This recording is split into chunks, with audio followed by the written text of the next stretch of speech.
Today's case is one that is back in the current headlines.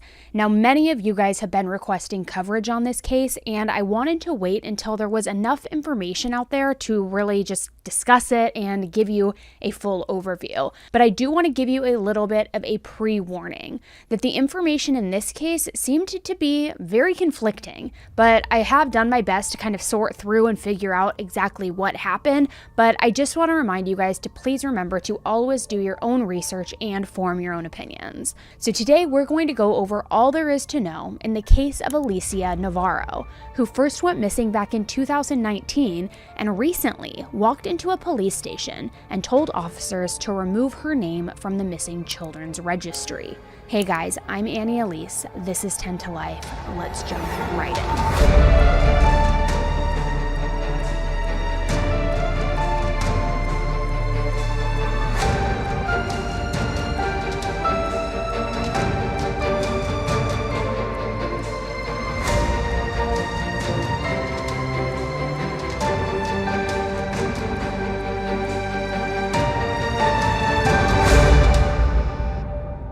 18-year-old Alicia Navarro was born on September 20th, 2004 to her mother Jessica Nunez and to her father. Now, not much is really known about Alicia's biological father, as it seems like her mom was mostly the one to raise her. Alicia was diagnosed with autism at a young age, and she was considered to be high-functioning. Now, the official term for high-functioning autism would be ASD Level 1. I should also note that high-functioning is a term that many people do not agree with, partly because when some people consider someone high-functioning, things that they may actually need for support and to help support them can oftentimes be overlooked. Level 1 autism comes with its own set of challenges that often need additional support. And oftentimes these can include things like sensory issues, social challenges, emotional dysregulation, anxiety, and depression. Also executive planning problems and communication challenges. So it can be very complex, and there are a lot of differing views and opinions on the term. Now, Alicia was known to mostly struggle in the social aspect and the sensory aspect. She also did struggle with anxiety. In terms of the sensory aspect of her diagnosis, foods were tricky for her, and so was clothing. She was known to wear sweatshirts very often, and she had a bit of a limited wardrobe because they had to find things that didn't bother her. She also had a very limited selections of foods that she would eat. Socially, Alicia was not someone who really enjoyed in-person interaction a whole bunch. While she had a group of friends that she'd known since pre-K, she mostly preferred keeping to herself during in-person situations.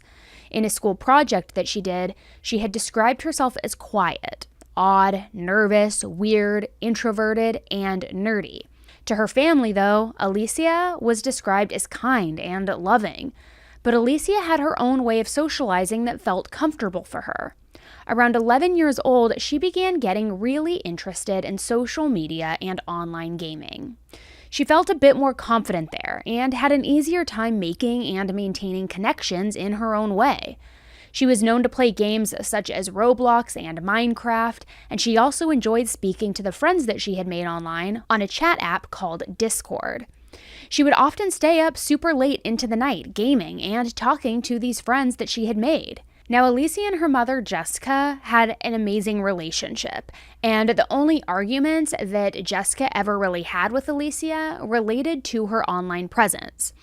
It's a known fact that no one should be giving out personal information online to strangers, and it's a conversation that a lot of parents have to have with their children at a very young age. In fact, every parent should be having those conversations with their kids based on the world that we live in currently. But children, and especially for someone like Alicia, who was on the spectrum and struggled socially, understanding the risks could sometimes be a challenge.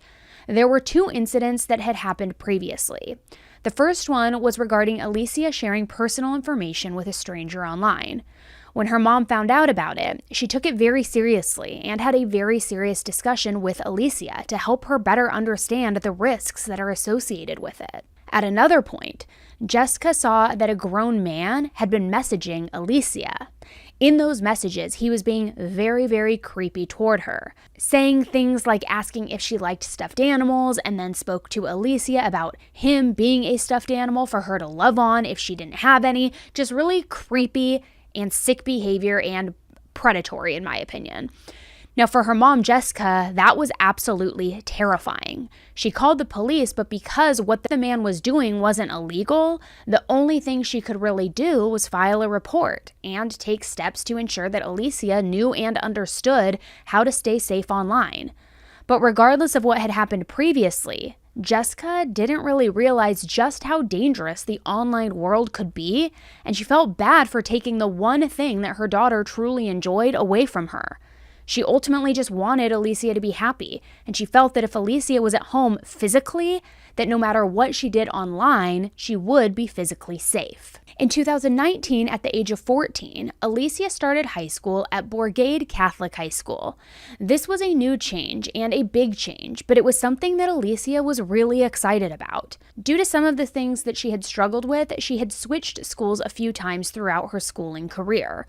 Alicia's previous history was that she was usually the one who would just kind of roll out of bed, get dressed, and then go to school. She wasn't one who really cared much about her looks or anything of that sort. Like I said, she pretty much just kept to herself. But things started to change once she started high school. Alicia started asking for things that weren't very typical for her and want to have, such as makeup and perfume.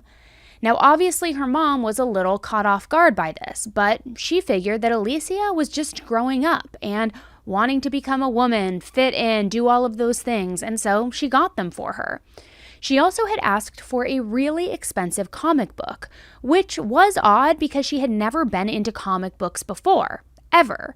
But again, maybe she found a new group of friends, maybe she was just trying to connect and fit in with them.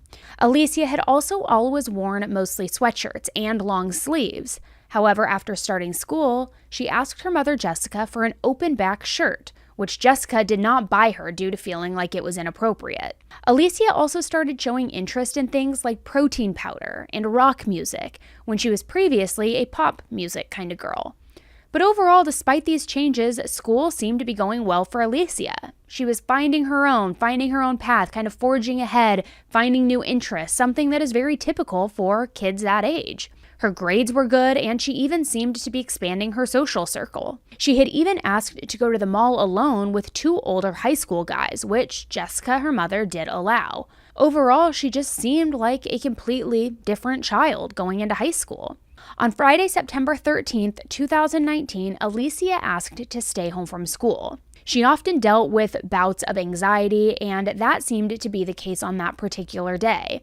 So her mother, Jessica, decided to let her stay home and basically just take a mental health day. She was the one who usually took Alicia to all of her appointments and therapies, so she was the first person who would always make sure that Alicia did the things that she needed to do, especially in order to help her mental health. So that specific day, Alicia mostly just hung out in her room like a typical teenager. The following day, on the 14th, Jessica and Alicia did the typical teenage mother-daughter things. They went to get their eyebrows threaded, they had visited a chocolate factory, they also had McDonald's, which was something Alicia never turned down, and it was just a normal day, and nothing seemed out of the ordinary. Alicia was so happy that day, and it was a good day for them. So that night, her mother, Jessica, could hear Alicia laughing in her room. Alicia went downstairs close to 1 a.m. while Jessica was hanging out downstairs as well. Now, Alicia's stepfather, Ivan, worked nights at the time, so her mother, Jessica, would often stay up waiting for him so that they could get some time together before going to bed. So Alicia went down to get water, but then she stopped and asked her mom what she was still doing up, since it was late, and she asked her what time she was going to bed. Her mom told her not to worry about it and that she was just waiting for Ivan to get home, to which Alicia told her if she didn't get sleep, she would be in a bad mood. Ivan eventually came home around 2 a.m., and Jessica ended up going to sleep upstairs, and Ivan fell asleep while he was downstairs on the couch. Just a few hours later, Jessica was up for the day around 7 a.m. She went downstairs to make breakfast for the family, which was pretty typical of their daily routines, especially on what should have been a leisurely Sunday morning. But something was off. The family's back door was basically just off the side of the kitchen, and Jessica noticed that it was slightly open. At first, she thought that maybe Ivan had left it open. Obviously, nothing looked off in the home, and it's common that people sometimes forget to lock doors every so often. However, Ivan said he didn't do that, and that's when Ivan ran up to Alicia's room to check on her. But when he went into her room, she wasn't there. Further searches of the house showed that Alicia was nowhere to be found inside the home, and when they had gone out in the backyard, they saw footprints in the dirt and chairs and bricks stacked up in a way that would appear as if Alicia had actually left the house on her own. And they knew that she had to have left. A channel called Down the Rabbit Hole News posted a great video that shows how she would have left the home, and I will put that in here. There was more than, I don't know how she stacked them up because there were like more. Like, I don't think she thought, because the low one was like up here. And this was like up here, and another one, like, I don't think she caught, you know what I mean? There were like there was like 4 chairs here accumulated like that, so I don't understand. I think it's stuck. When she jumped, there were like her shoe prints were going towards this direction. That's why I know she jumped from here. And there was a shovel accumulated like that. These bricks were over here more. It cleaned up, it's been a year. But she jumped through here, and I believe she used this, to jump like this. Oh, sorry, to the other side. Because that's where the footprints were going towards there. Unfortunately, there's gravel on the other side, so it's hard to know what direction she went because it's rocks. There is no prints from there, to see if she went that way or this way. But that's her room. Here's a more clear picture there. But this was pretty odd for a girl who preferred to spend her time at home. She had literally been seeing a behavioral coach to help her with the anxiety she had about leaving home. She had recently gotten a bit better, but she wouldn't just usually voluntarily leave like that. Not only did she often have anxiety about leaving home, but Alicia was also very routine-oriented. She liked things to happen in a very routine fashion without deviating from the plan. They also quickly realized that she had taken her MacBook with her and also her phone, but she had left behind her chargers. Now, because she had a limited clothing collection, they were able to narrow down and realize that she had taken a white sweatshirt, a denim overall skirt, black and white sneakers, and a black backpack that had metallic ears on it. She had also taken that comic book, some body spray, and makeup. I mean, really not a lot of things if she was planning to be gone for an extended period of time. But the fact that she didn't take her chargers was what really indicated that maybe she was planning on coming back fairly soon. Her devices were kind of like her lifeline, so surely, if she's constantly on them, if she was planning to be away for a long period of time, she would have brought the chargers with her. So Alicia's family notified law enforcement, and they came over to help search. Runaway teenagers are something police deal with very frequently, and I'm sure that they just assumed that she was like any other teenager. And that's when the first big break in this case happened. As her mother Jessica was searching her room for clues, she had found a note that was left behind. The note read, "I ran away. I will be back. I swear. I'm sorry, Alicia." The note was written in very sloppy handwriting, and Alicia was known to have beautiful penmanship. However, Jessica had no doubt that it was Alicia's handwriting, and it seemed like maybe she had just written that when she was in a hurry and trying to run out the door. The following day, on September 16th, Jessica pleaded with law enforcement to release a silver alert. Alicia didn't qualify for an amber alert because there was no abduction that had taken place. However, a silver alert is for people who are 65 years or older, or someone who has a developmental disability. With Alicia's autism diagnosis, she technically could qualify. So thankfully, that same day, law enforcement did put out that silver alert. Jessica was extremely concerned, and she was basically running her own investigation on the whereabouts of her daughter alongside the police investigation that was, of course, now active. There had been a couple of sightings reported within the first few days of Alicia being missing. These sightings were said to be at a park called La Pradera, which is only about 1.5 miles from her home. But when Jessica went to the park, she didn't find Alicia, and there were no security cameras. But there were people there who did say that they had seen Alicia in that area walking with a man who had a darker complexion. Alicia's 15th birthday was on September 20th. In the Latino community, a girl's 15th birthday is usually a very big deal. Usually they have a quinceañera or some sort of big party, but Alicia wasn't the type to want that. Instead, they had planned on going out for steaks and having red velvet cake after to celebrate. Alicia was super excited about this because steak wasn't a part of her select group of foods that she would usually eat, and she was really excited to try it. So of course, with the excitement of her birthday on the horizon, her parents certainly thought that she would come back to celebrate it. But September 20th came and went. Alicia had not come home for her 15th birthday. Instead, her mom Jessica spent part of the day at the local park celebrating with strangers who were there helping search for Alicia. She was heartbroken, and the fears grew even larger when Alicia herself missed her own birthday. As the days went on, desperation grew. And not only did the desperation grow, but so did Jessica's feelings that Alicia had been lured away from her home by someone that she met online. But Jessica was not giving up. Not only was she out following up on the leads, but she was also out driving around at night looking for Alicia. And the things that she saw were absolutely horrifying.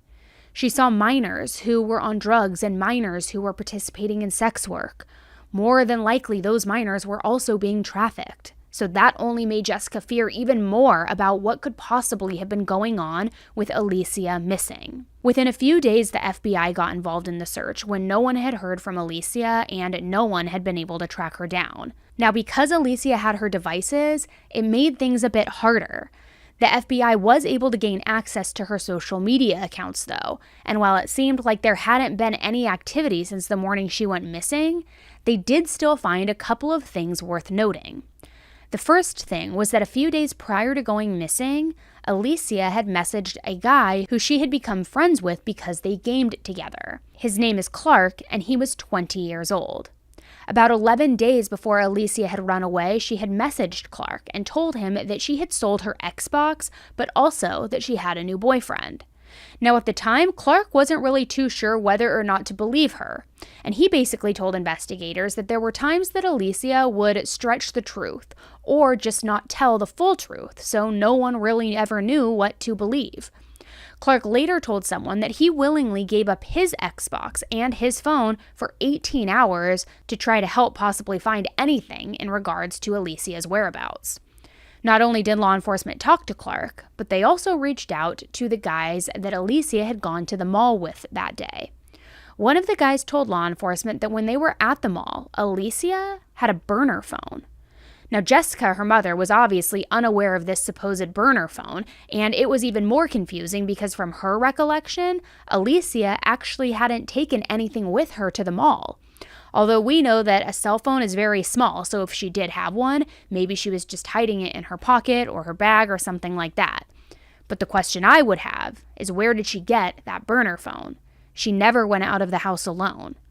It would seem unlikely that she would have somehow gotten a burner phone without her mom seeing it.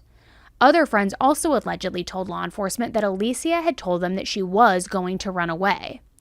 So while law enforcement was clearly looking for Alicia, this wasn't an abduction case. So honestly, it seemed like most of the attention on the case came due to Jessica's advocacy in finding her daughter. Not only was she passionate about finding her daughter, but she also became passionate about ending human trafficking.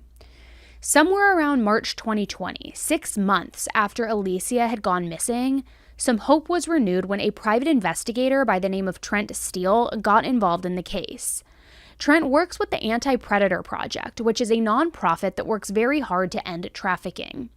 Their website says that they do not charge families any money for the work that they do to help find their loved ones, and they claim that their reasoning for that is that no one should have to pay a fee for assistance in the darkest times of their lives, which honestly is just really incredible for them to provide their services free of charge. So many families spend thousands upon thousands of dollars for private investigators to help find their loved ones. And because of the circumstances of Alicia's disappearance, her case seemed to be more challenging than most cases, which meant that someone donating their time and services was even more extraordinary. Law enforcement set up a couple of billboards and even had Alicia's face on the little screens at the gas station pumps all across America.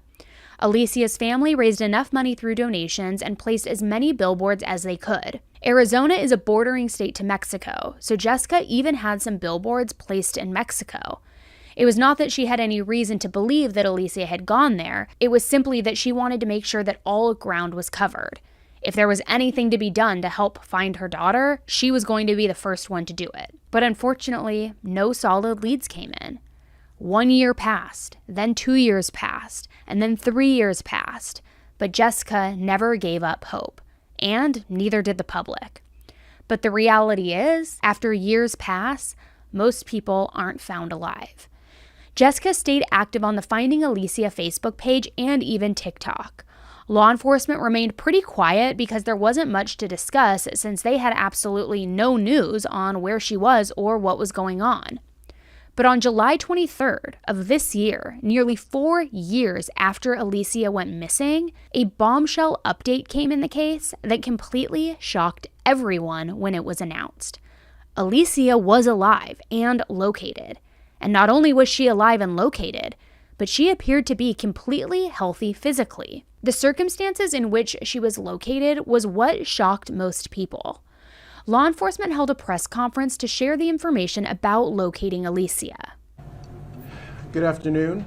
My name is Jose Santiago. I'm the media manager here at the Glendale Police Department. We want to first start off by telling you all thank you for your coverage on this announcement today. It is a major announcement for us here at the Glendale Police Department. I want to start off by saying that there's a lot of mixed emotions with this particular announcement that we're having. We are happy, and at the same time, we're hopeful that we will be able to supply this family a little bit more closure. With that, I would like to tell you that Alicia Navarro has been located. She is, by all accounts, safe. She is, by all accounts, healthy, and she is, by all accounts, happy. She was located in a very small town in Montana near the Canadian border. We can tell you that she went to a local police department in that area. She identified herself as Alicia Navarro, and at that point, our officers went into investigation mode.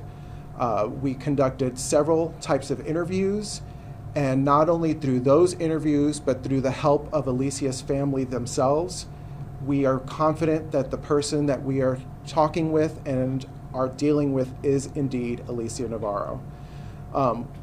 I can't even begin to express to you all the pride that I personally have in the men and women here at our police department. Since her discovery, our men and women here have been working tirelessly around the clock to not only bring closure to this family, but to make sure that Alicia gets everything that she possibly needs. I'm also going to bring up Lieutenant Scott Waite. It's his team that has been leading this investigation. He will have a few words.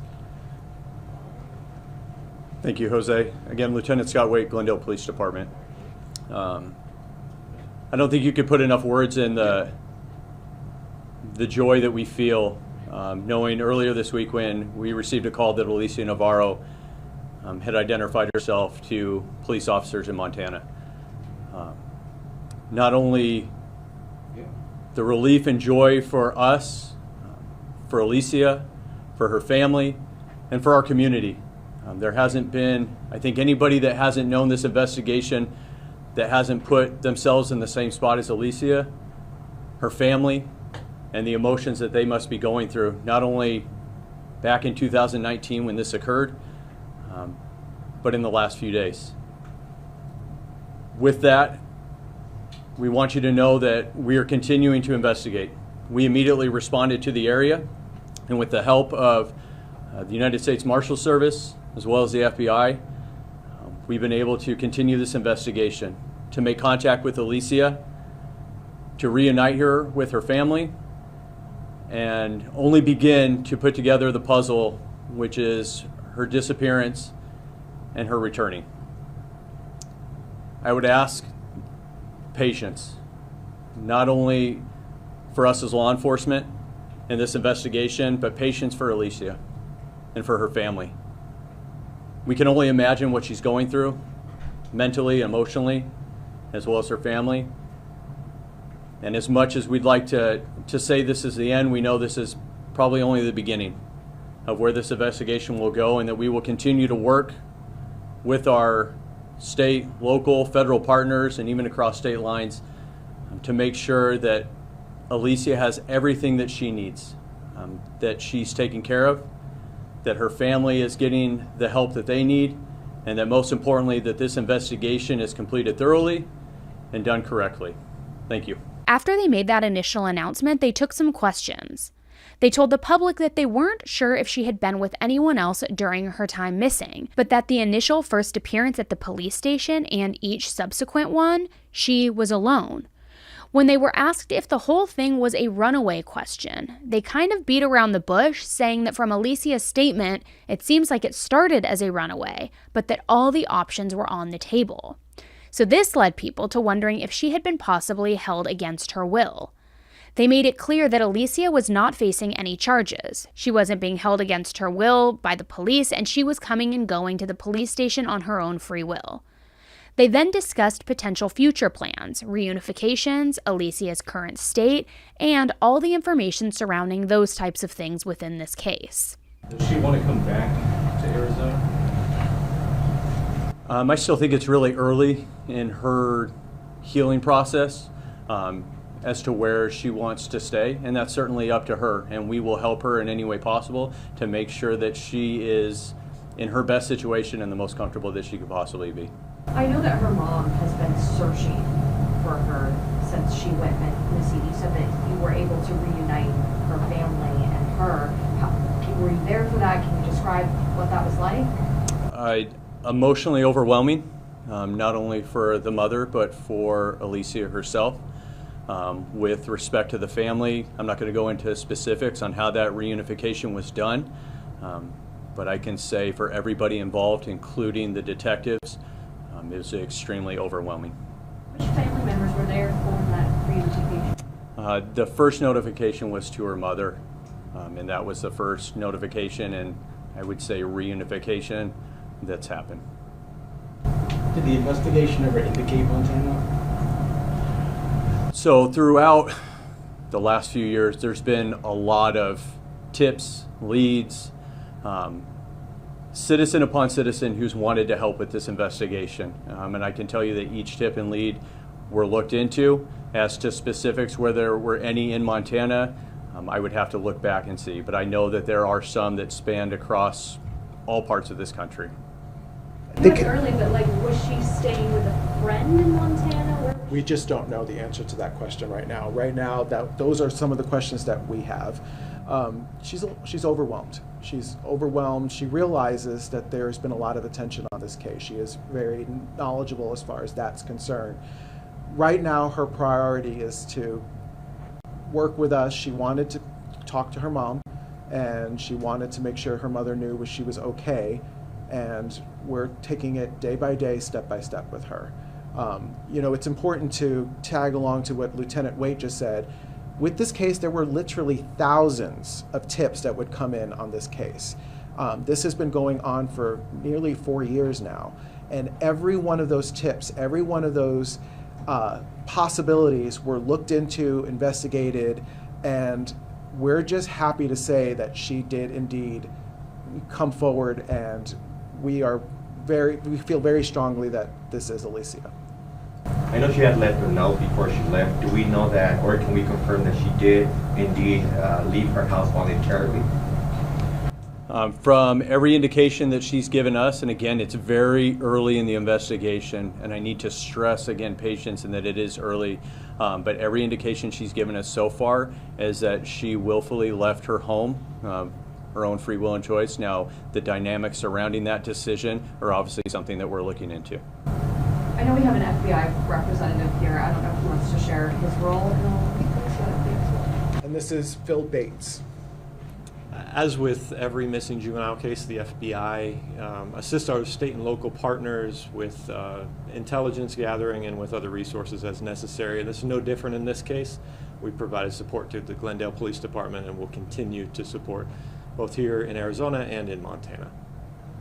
What are the next steps in a case like this? Obviously, she's safe and happy and healthy. At this point, no indication that anybody is being charged with any sort of crime. But what are the next steps? What does your investigation look like from here? Complex. It's multifaceted. There's two parts to it. In any investigation like this, there's a criminal element. Of course there is. We want to search and find the answers. If there was any criminal intent behind it, certainly not from her, but from others involved. And then there's also the assistance side of it. To us, she is a victim, and we need to provide services to her, whether that be mental or just health-wise, or just helping her get her life back in order. So there's certainly a lot of different things that we want to make sure, not only for Alicia, but her family, that we cover all the steps that we can. Did she need medical attention after she took herself, or she showed up to the station? I can say that she didn't require any immediate medical attention or any medical attention since we've been with her. Again, I think Jose said it well. She seems happy and healthy to the extent that she can be, given the circumstance. But that's certainly something that we want to help provide for her and make sure that if she hasn't seen a doctor in the last few years, that those are things that we are able to provide for her and make sure that she has everything necessary to really move on with her life and enjoy the rest of her life. Was there any social media involvement, things that we did speak on when she first left, that somebody probably did speak to her and convince her to house through social media? Could that be the case? So that's part of any investigation. That was obviously part of the initial investigation. The family was very supportive and cooperative in providing whatever information that they had as to her, we'll call social media fingerprint, and what she was using. I can tell you that we followed those leads extensively. We continue to follow them. We continue to look back from the very day, minute, hour that she left and try and go down every lead that we can to see if that'll provide answers. And certainly now that hasn't stopped and will continue. Any inclination of why now? And a lot of these cases don't turn out like this, so can you tell us your reaction as well? I think for Alicia is that she felt like now was the time that, whether it's emotionally, mentally, that she wants to take the next steps in her life. She's expressed a desire to move forward in life and do the things that a normal, healthy adult would do. And we certainly want to help her get those. So I can't say that there's any single triggering moment.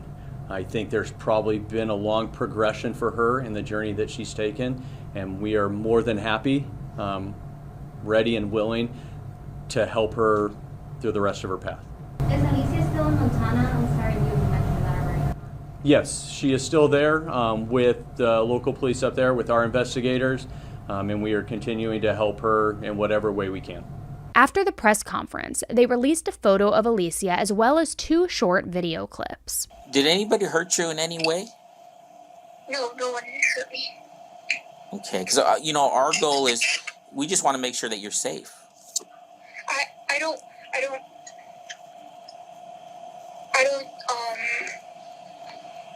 I understand that. Thank you very much for talking with us.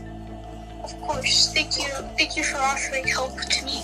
Yes, ma'am, we'll talk to you soon. Okay, goodbye. Bye-bye. Alicia's mother, Jessica, also posted on Facebook that Alicia had been found. Shortly after the press conference, she released a video statement on Facebook as well. Hello everybody, hola todos. Al final voy a hacer este video en español. At the end I will do this video in Spanish.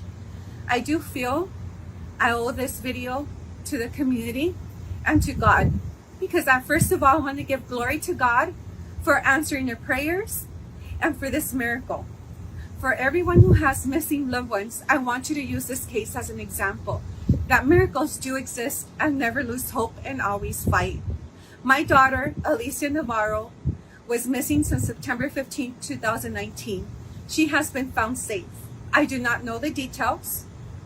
I do confirm that she is my daughter, she is alive, and she is safe.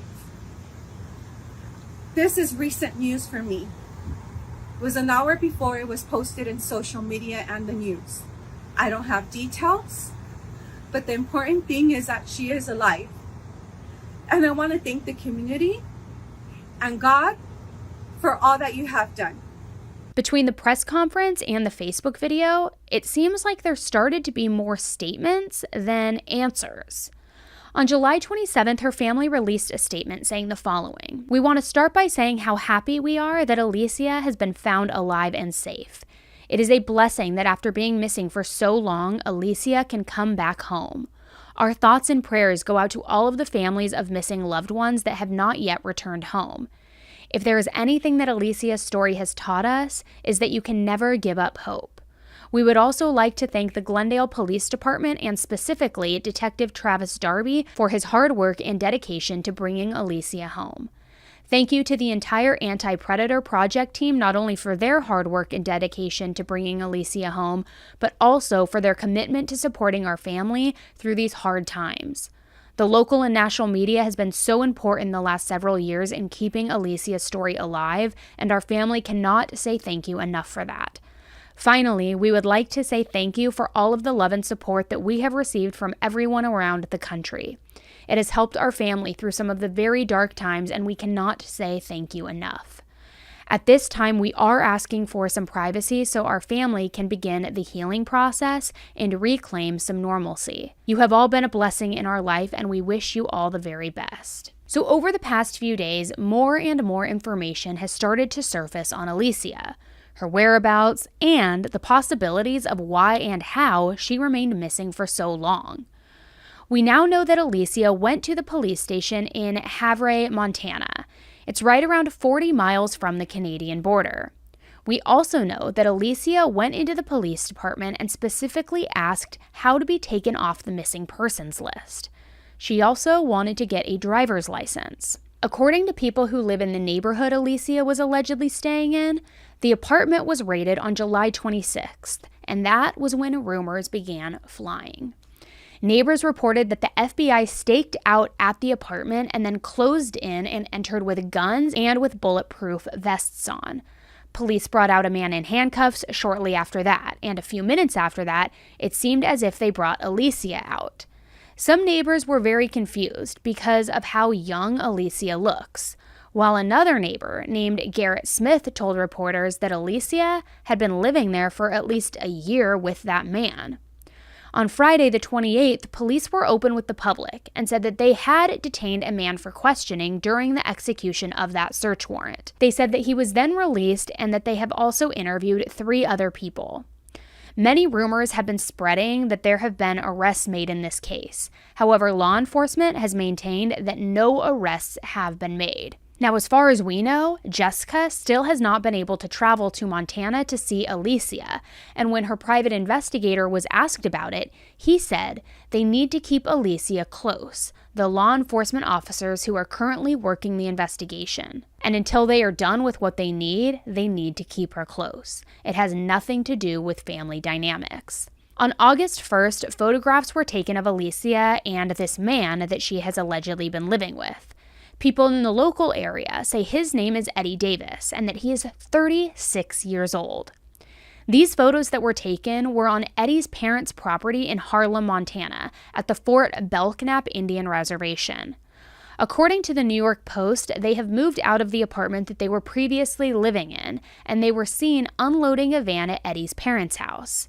I guess they might be staying there for now to avoid media attention or something like that, I'm not sure. The people who live on the reservation don't seem too happy about Alicia and Eddie being there.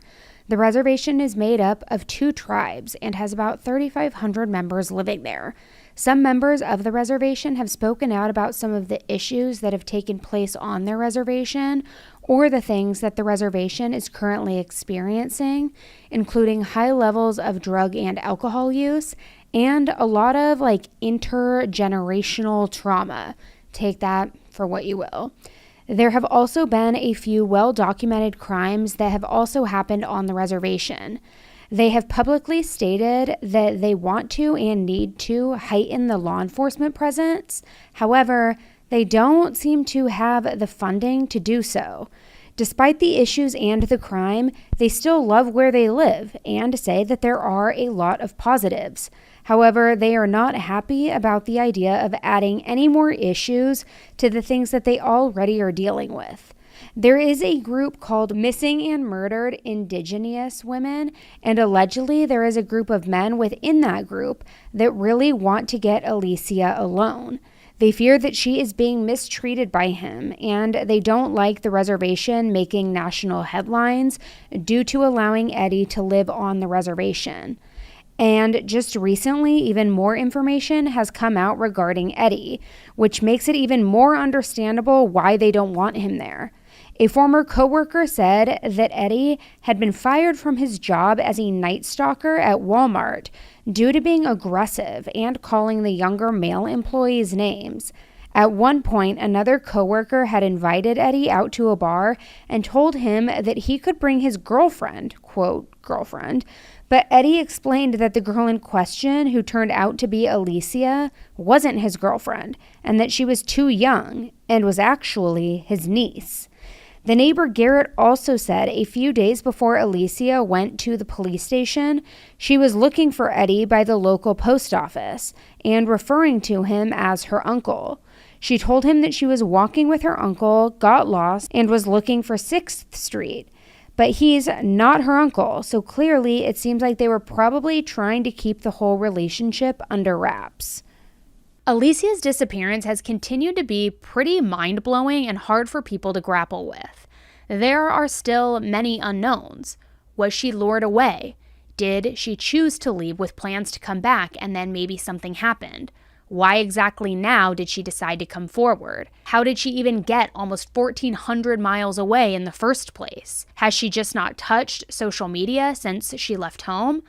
It does seem unlikely that she went from daily social media usage to none. And perhaps the most interesting part of all is that she seems to still be living with this guy. And while I don't want to speculate too much and have no idea when the two of them met, an 18-year-old girl and a 36-year-old man honestly raises some red flags for me.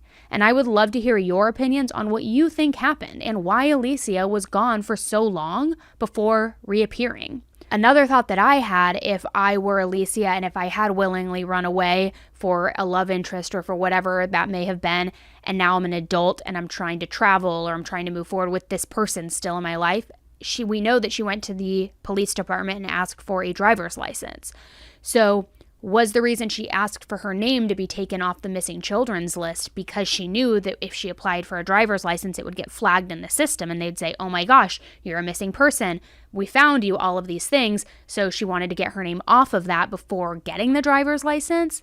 And was the reason she wanted the driver's license to have an ID, again, to travel, to continue to live with this man because they're in love. And now this is all a formality of why she has reappeared. And could the reason she hasn't been in contact with her family be an element of Stockholm Syndrome by this older man? I don't know. I mean, my mind is going wild. So I would love to hear your thoughts. I have my own personal opinions on what the situation may have been, but I'm not going to publicly share that yet because I don't want to sway anybody out there. So make your own decisions and let me know what you think. But before I sign off, I just want to take a moment to remind you that it is imperative to have those tough conversations with your kids. Tell them the dangers of the internet. Create some sort of open device policy in your home that ensures that you can randomly check in on what your kids are doing on their devices. Hold off on cell phones and social media for as long as you can. And do your best to try to make sure that when your kids do get those things, they know how to use them safely so that they won't ever be put in dangerous situations due to the internet or an easy target for a predator. Again, while we don't exactly know what happened with Alicia, we know enough to see that extra safeguards would have been a great thing for her. I will keep you all updated with any new details that come out, as I'm sure that there will be a lot over the next few weeks and months. So make sure to check back over on here, or so that you don't miss any of those updates, just quickly hit the subscribe button. That way when I do post an update on this case, it will show up automatically in your YouTube feed. All right, guys, thanks so much for tuning in. Let me know what you think about this case. And just to remind you, as I said at the top of this video, there are a lot of conflicting stories out there and a lot of rumors swirling. So please do your own research and form your own opinions. All right, guys, thanks again. And until the next case, stay safe. Bye.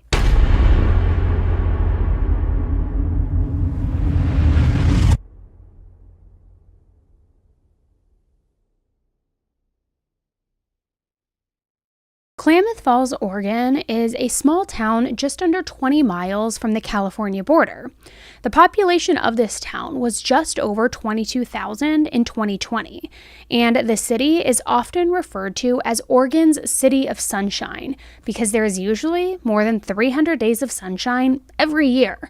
It's a beautiful area with lots of nature and parks. It is also a place where a lot of birdwatchers visit because it sits just underneath the Pacific Flyway. It's really just a cool, small town. But recently, the citizens of this city were very much so shaken when they heard about what had taken place in their city. Somebody held captive a makeshift dungeon. A lot to unpack, so today we are going to be talking about the abduction and the makeshift cell case in Klamath Falls. Hey guys, I'm Elise. This is 10 to Life. Let's jump right in.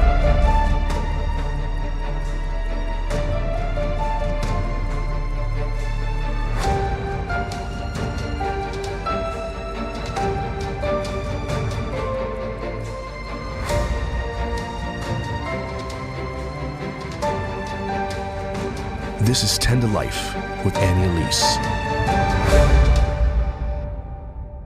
On July 15th, just a few weeks ago, a 911 call was made from the phone of someone who had been driving and who had been approached by a woman begging for help.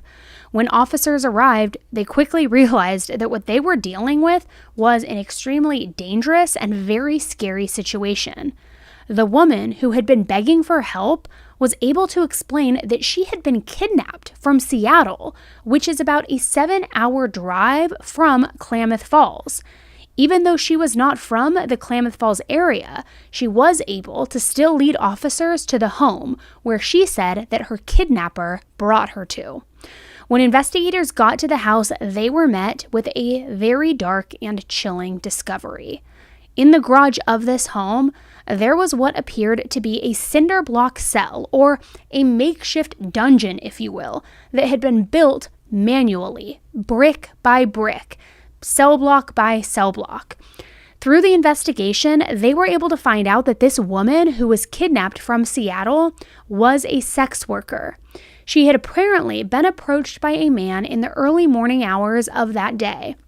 This man then pointed a taser at her while telling her that he was an undercover officer and that she was under arrest. He then handcuffed her and put leg irons on her and put her in the back seat. And that's when he started to drive his over 450-mile drive back to Klamath Falls, Oregon. Now, at one point during the drive, this woman was able to see the map app open on his phone. And when she saw it, it read 2 hours and 4 minutes left from the set destination. So I'm not sure if he set the destination to Klamath Falls specifically. However, when the woman saw the time that was left on this journey, that's when she realized that she was actually being kidnapped and not being arrested. She told law enforcement that during this drive to Klamath Falls, he apparently had made several stops along the way. And during these stops, he assaulted her and took advantage of her in a very sexual way. And when they finally got to his home, he forced her to go into that cinder block cell, which had a chair, some water, and a fan, just sitting on the floor.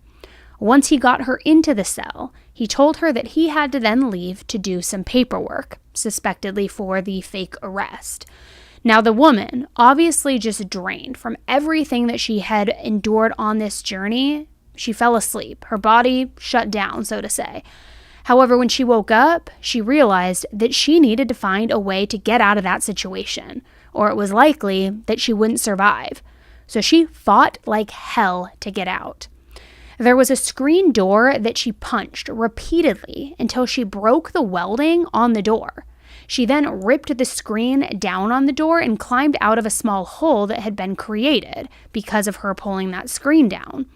Once she got out of the cell, she climbed into that man's car, grabbed his gun, and ran. After she ran, she climbed over a wooden fence, which ended up having blood on it from the injuries from her escape. When she was finally medically checked out, there were also lacerations on her knuckles from all of the punching. So, bravely and heroically, she was able to escape this dungeon. But what was soon to be discovered was even far darker and more sinister. When authorities gained entry into the home the following day, they found a very disturbing note with details of this man's plan. He called it Operation Takeover. Now, Operation Takeover had 2 steps. Step 1, leave phone at home, and then step 2 said, make sure they don't have a bunch of people in their life. You don't want any type of investigation. Clearly trying to be strategic in who he was picking as a potential target and victim. The investigators also found a hand-drawn picture of another makeshift cell. It said things with this picture like dig a hole straight down 100 feet, concrete block, rubber coat, foam insulation, and waterproof concrete. They also found the victim's purse. So it didn't take long for police to track down the man that they believed to be responsible. And what was soon to be discovered would paint an entirely new picture. The man is 29-year-old Nagasi Zuberi. He also goes by names like Sakima Zuberi, Justin Haichi, and Justin Kuwasi. Now, Nagasi has a very violent history according to court records and witness accounts. He has children with a woman named Elisa Westfall, and in court documents filed in July of 2020 while they were living in Antioch, California, Alicia stated that they were married and that Nagasi attacked her so viciously that their 2- and 4-year-old little boys were traumatized. In that same document, she wrote, and I quote, "He screams at the kids in me, threatens me verbally, financially, and mentally. He's abusive to all of us. He physically attacks me, he hits me, he breaks things and throws things. He screams at the kids and me. We get woken up every night from him being drunk and loud, and it scares us." She also stated, "He comes at night without my permission, broke my windows, trying to beat on me, threatening to kill me and my kids. He threatens to take them away so I can be miserable without them. He has hit me many times. He takes my phone so I can't call the cops. He takes my money so I can't have any way to do anything, transfers my money to his own account. He has caused me to be stressed and my kids every day and scared."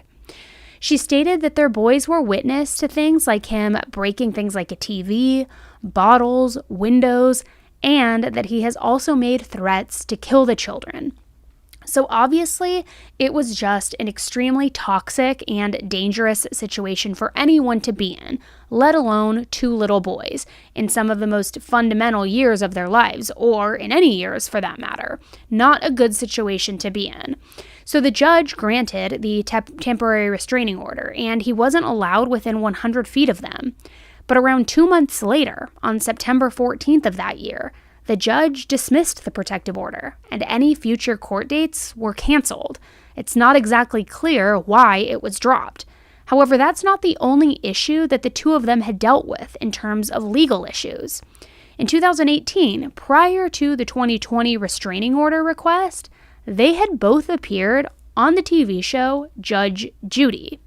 Nagasi was going under his alias at the time, Justin Haichi, which, on a side note, why does anybody need that many different aliases, and how do you just choose what alias you're going to use that day, especially if you're going on Judge Judy? How do you choose the one to go with for an episode of Judge Judy? It makes no sense to me. It also seems pretty confusing to keep up with.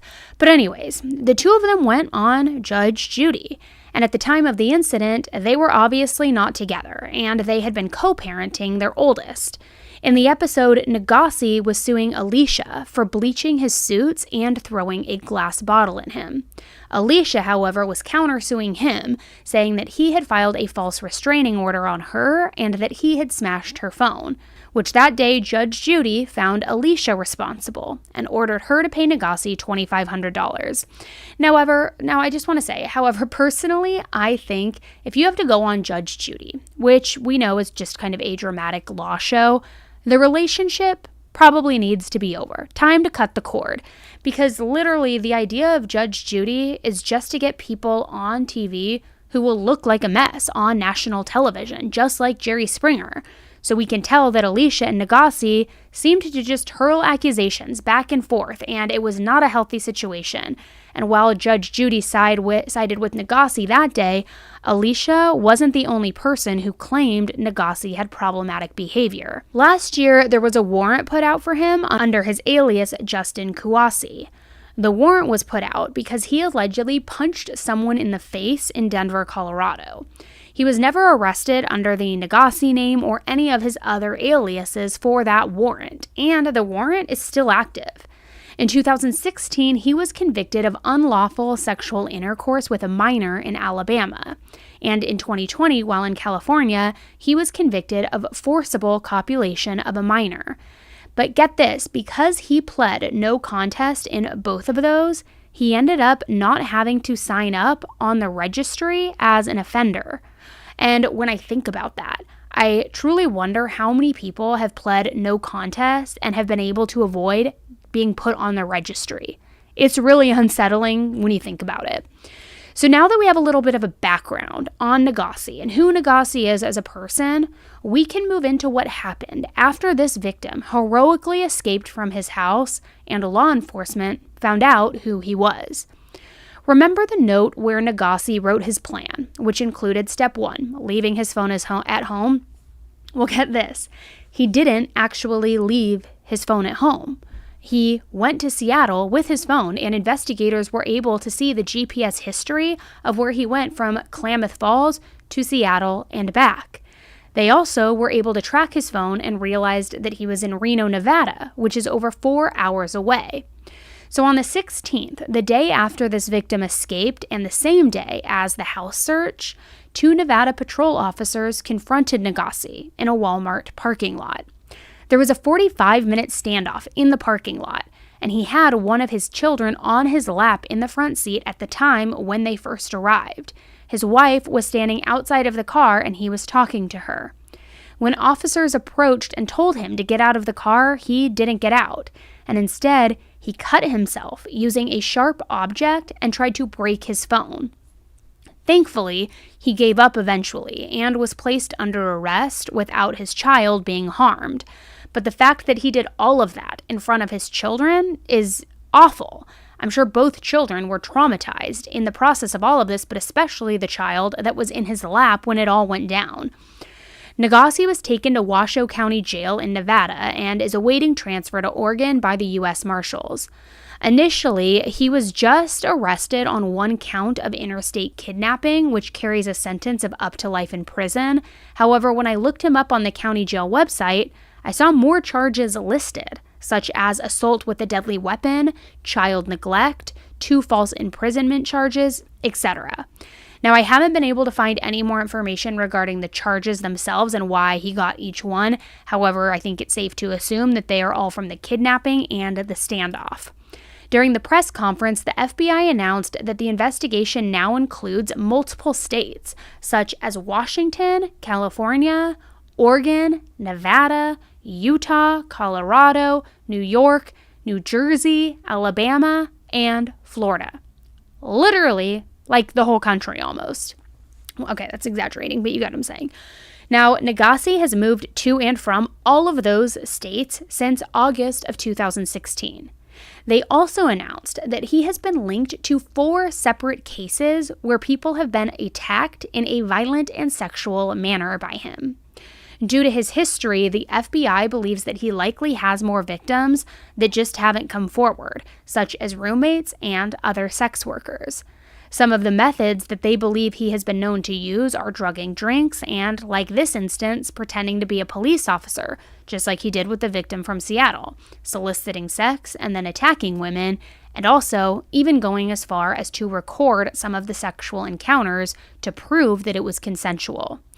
The FBI seems 100% focused on making sure that justice is served and Nagase won't be able to harm anybody else. Finally, I want to thank the brave women who fought for their lives to get us where we are here today. Now it is our turn to take their burden and fight for them, any other victims out there, and seek justice. After the arrest announcement, Alicia did an interview.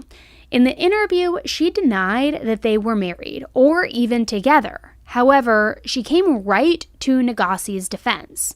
She said she was at the house the night that he left for Seattle, which was Friday, July 14th, and that he had told her that he was going to go look at some properties. She claims that she did not see or hear anything. She said that she watched TV that night, fell asleep on the couch, and when she woke up, she walked to her bed. At some point, she woke up again and Nagase was in the room. She says she was surprised he was back so early, but he left and then she went back to sleep before waking up around 9 a.m. She said she asked him for the key to go to Walmart and had plans to swim with her kids after, but when she got home, the police were there. They were questioning one of the people that Nagase was illegally subletting a room to in the home. When that person being questioned tried to give Nagase a heads up about what was happening, Nagase had already skipped town. Now, honestly, Alicia's timeline doesn't make a whole lot of sense, but neither does the other things that she said after talking about the timeline. She told the reporter that Nagase had asked her to meet him on the road and told her that he was headed to Alabama and planned to wait there until everything settled down. So she met him in Reno. Which, first off, if you're fleeing across the country, you make yourself look more guilty. Second of all, if he really just thought it was going to die down and settle down, he is even a bigger idiot than I initially thought. First idiot move is that he literally wrote down notes of how to execute his plan. Step 1, leave phone at home, and he took his phone with him and didn't leave it at home. So, not very bright, in my opinion. So Alicia told the reporter that the arrest was also a huge shock and that she and her kids had to take a bus back to Klamath Falls. In the nicest way, I don't know how it came as such a shock if they were on their way to Alabama to wait for things to settle down. She obviously, I think, knew something serious was going on and that the police were involved. So when the reporter started talking about the cinder block structure in the garage, she quickly stopped them in their tracks. And she said, it's not a cinder block cell, it's a room. They kept saying, it's a cinder block, it's a room, he's just trying to expand. She was adamant that it was just a room he was subleasing. And she said that he would never bring anyone to his home where his kids live and kids sleep, and that he has other tenants coming in and out. She also went on to proclaim what a good person he is, saying he helped her kids, helped her apply for school and for different grants. She also went on to say that even if they weren't getting along, he was helping her. And the final thing she said was, it is sad that he is being accused. That's not who he is. That's not who I have kids with. This is not the guy they portray him to be. This is not his legacy. This man has dreams. Which a couple thoughts here. 1, it is clearly made out of cinder block. 2, that thing seems pretty small to fit a bed and other stuff in there as a room. And 3, if you look closely at the lock on the outside of the door, it looks like a double-sided deadbolt, which is odd to just randomly have. Also, she spoke about how he wouldn't bring anyone to his home where his kids live. And I find that hard to believe based on the fact that he was willing to have a literal standoff where he cut himself and bled a ton in front of those same children. He was willing to traumatize them just so he could get away with what the police were saying he did, and to be honest, what the evidence also clearly points to him doing. So, in addition to that, something about that statement, he would never bring someone to the home in which his kids live and his kids sleep. So would he bring someone somewhere else? Is he still capable of doing that? And you're saying that the only thing that doesn't equate here is that he wouldn't bring them to the home of his children?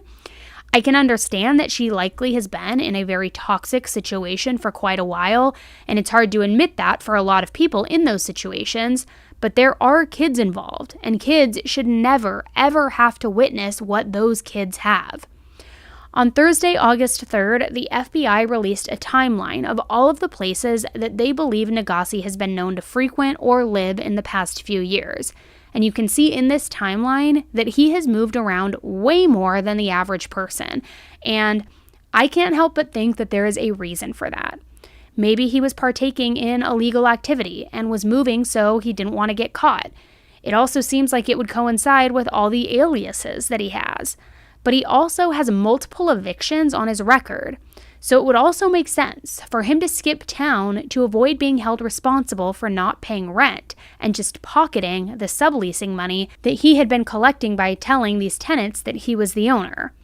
You'll notice that there were also some overlapping dates on the timeline. So I think they're definitely still trying to figure out exactly where he was and when he was where. Since all of this has come out, people in the neighborhood are obviously very shocked. One neighbor, Melanie McClure, said that Nagase wasn't overly friendly, but he also wasn't a jerk. She also said that a few months ago, her two dogs started fighting each other. Her big dog had the small dog's collar in its mouth and was choking it. She said that Nagase, with no hesitation, jumped in to help her. She said that he even gave her little dog chest compressions because he was nearly unconscious.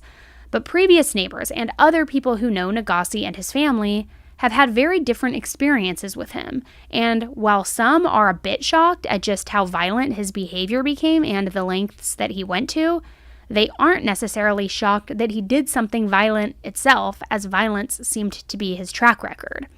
Others are not shocked at all about the cell that he made. So last year, at another one of his previous residences, the landlord claims that he had to file for eviction after Nagase refused to pay rent for 6 months while subleasing the home out to other renters illegally, also while he was threatening neighbors and breeding puppies inside the home. When the landlord finally got him out of the house was extremely damaged. One of the neighbors who works in construction went into the home to see if there was anything he could do to help restore it, and he said that there was trash piled up all in the garage. There was blood on the walls, it smelled horrible, and that there were chains on the beds. Which really just gives me creepy and awful vibes, kind of gives me like a flashback to the Turpin case, a similar thing. And it also, to me, kind of makes me wonder, is that why Alicia is standing by her man, so to speak? Because was there some sort of element of brainwashing or torture or abuse that she endured to where now she's standing by him, or she feels complicit? I don't know. I'm not trying to get too carried away, but there's just something here that isn't quite adding up. In addition to all of that, Nagase also had an RV parked in front of the house, which was apparently against the rules for the HOA. When he was confronted about that and the trash pileup, he apparently became irate. And one time while living there, Nagase was also allegedly driving drunk and backed into the neighbor's trash can. When the neighbor confronted him and told him, go back to your own house because you're driving, you're drunk, you're hitting my stuff, Nagase went nuts. The neighbor claims that Nagase had gotten in his face and that was when he knew things were serious. So all of those instances led him to filing for a protective order. One previous neighbor had once seen Alicia crying outside after her and Nagase got in a big fight and she was locked out of the home in 30-degree weather. He asked her if she needed to go to the shelter or if he needed to call the police, but she told him no and that she couldn't tell him anything that had happened. That man said it seemed like she was worried that her life was in danger if she spoke. He said he wasn't surprised about the recent makeshift dungeon cell incident and that he knew something was going to go down and that there were always things going on that didn't feel right.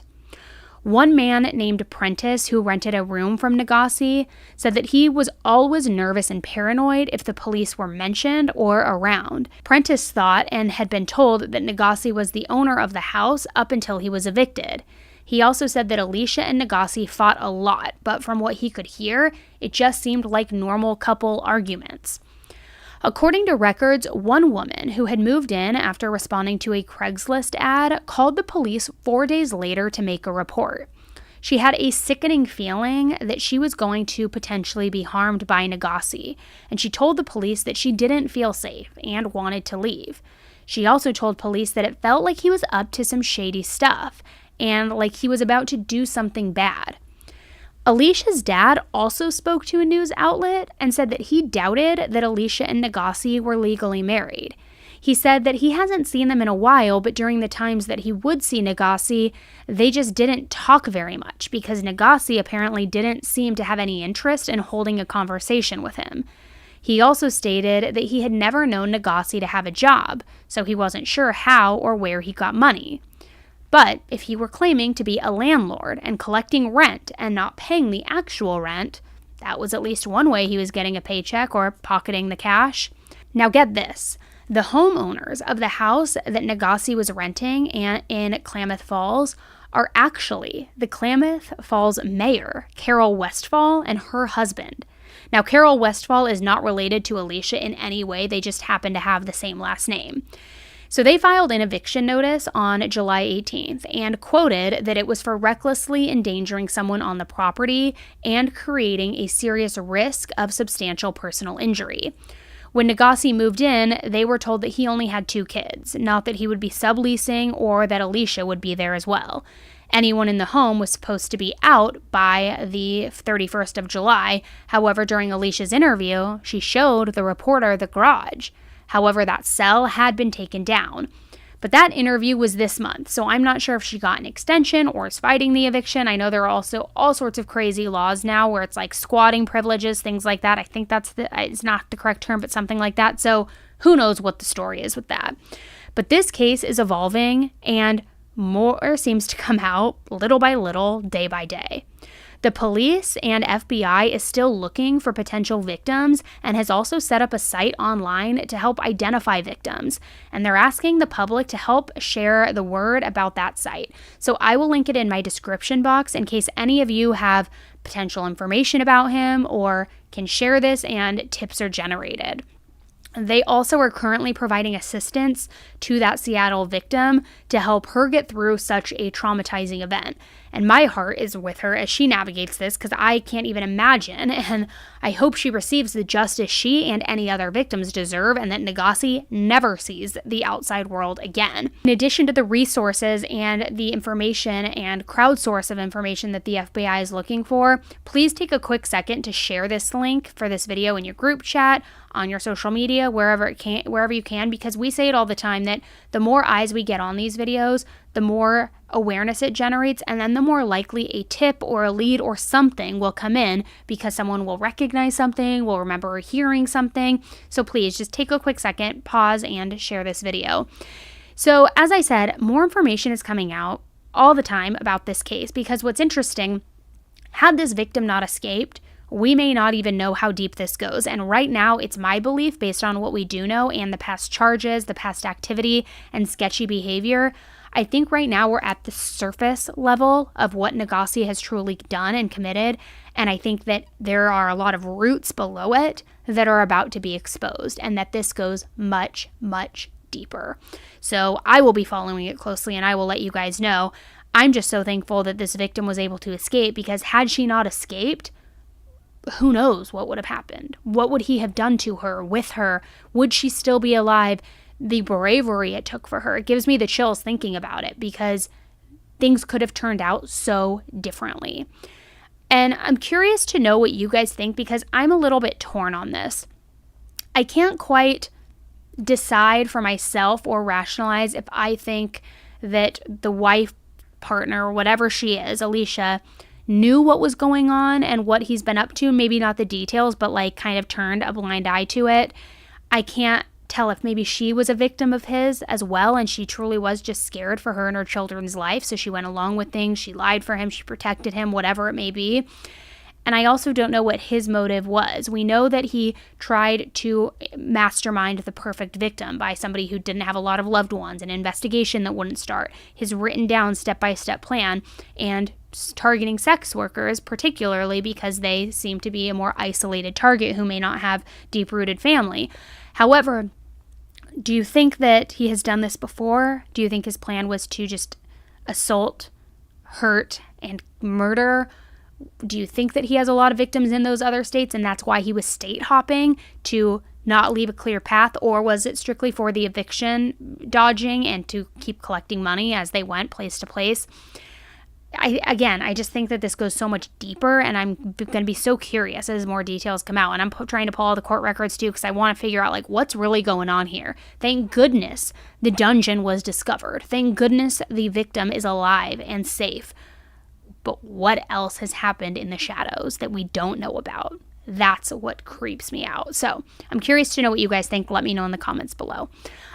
Also, as a reminder, take a quick second, guys, hit the subscribe button below. It is totally and completely free, but it'll just make sure that anytime you log onto YouTube on your computer or on your phone, if I post a new true crime video, it'll show up in your feed. So just hit subscribe really quick.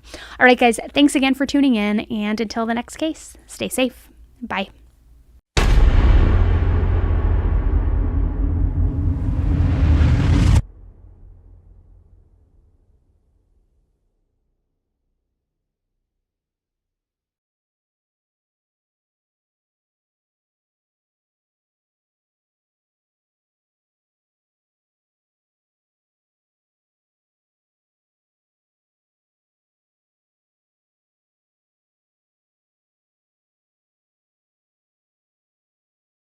Recently, we had a kidnapping hoax take the headlines by storm.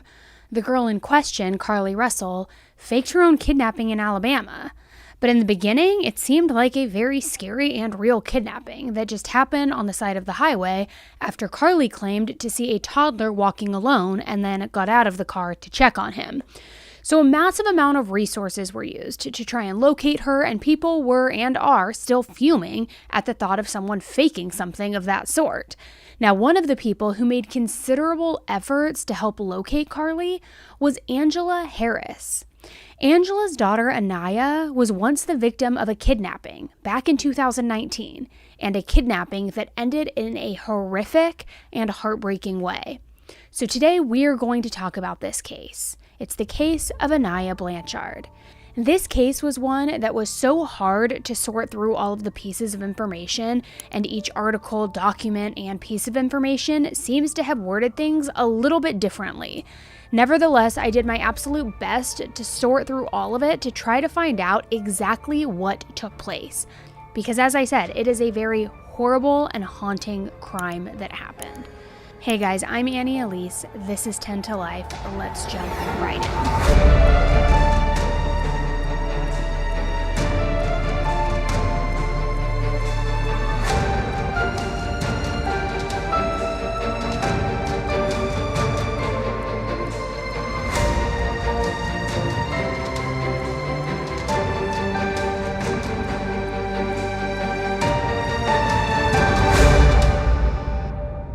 Hey 10 to Lifers. Alright, you guys know that I love my mobile games. It is like my thing. It helps me decompress and unwind.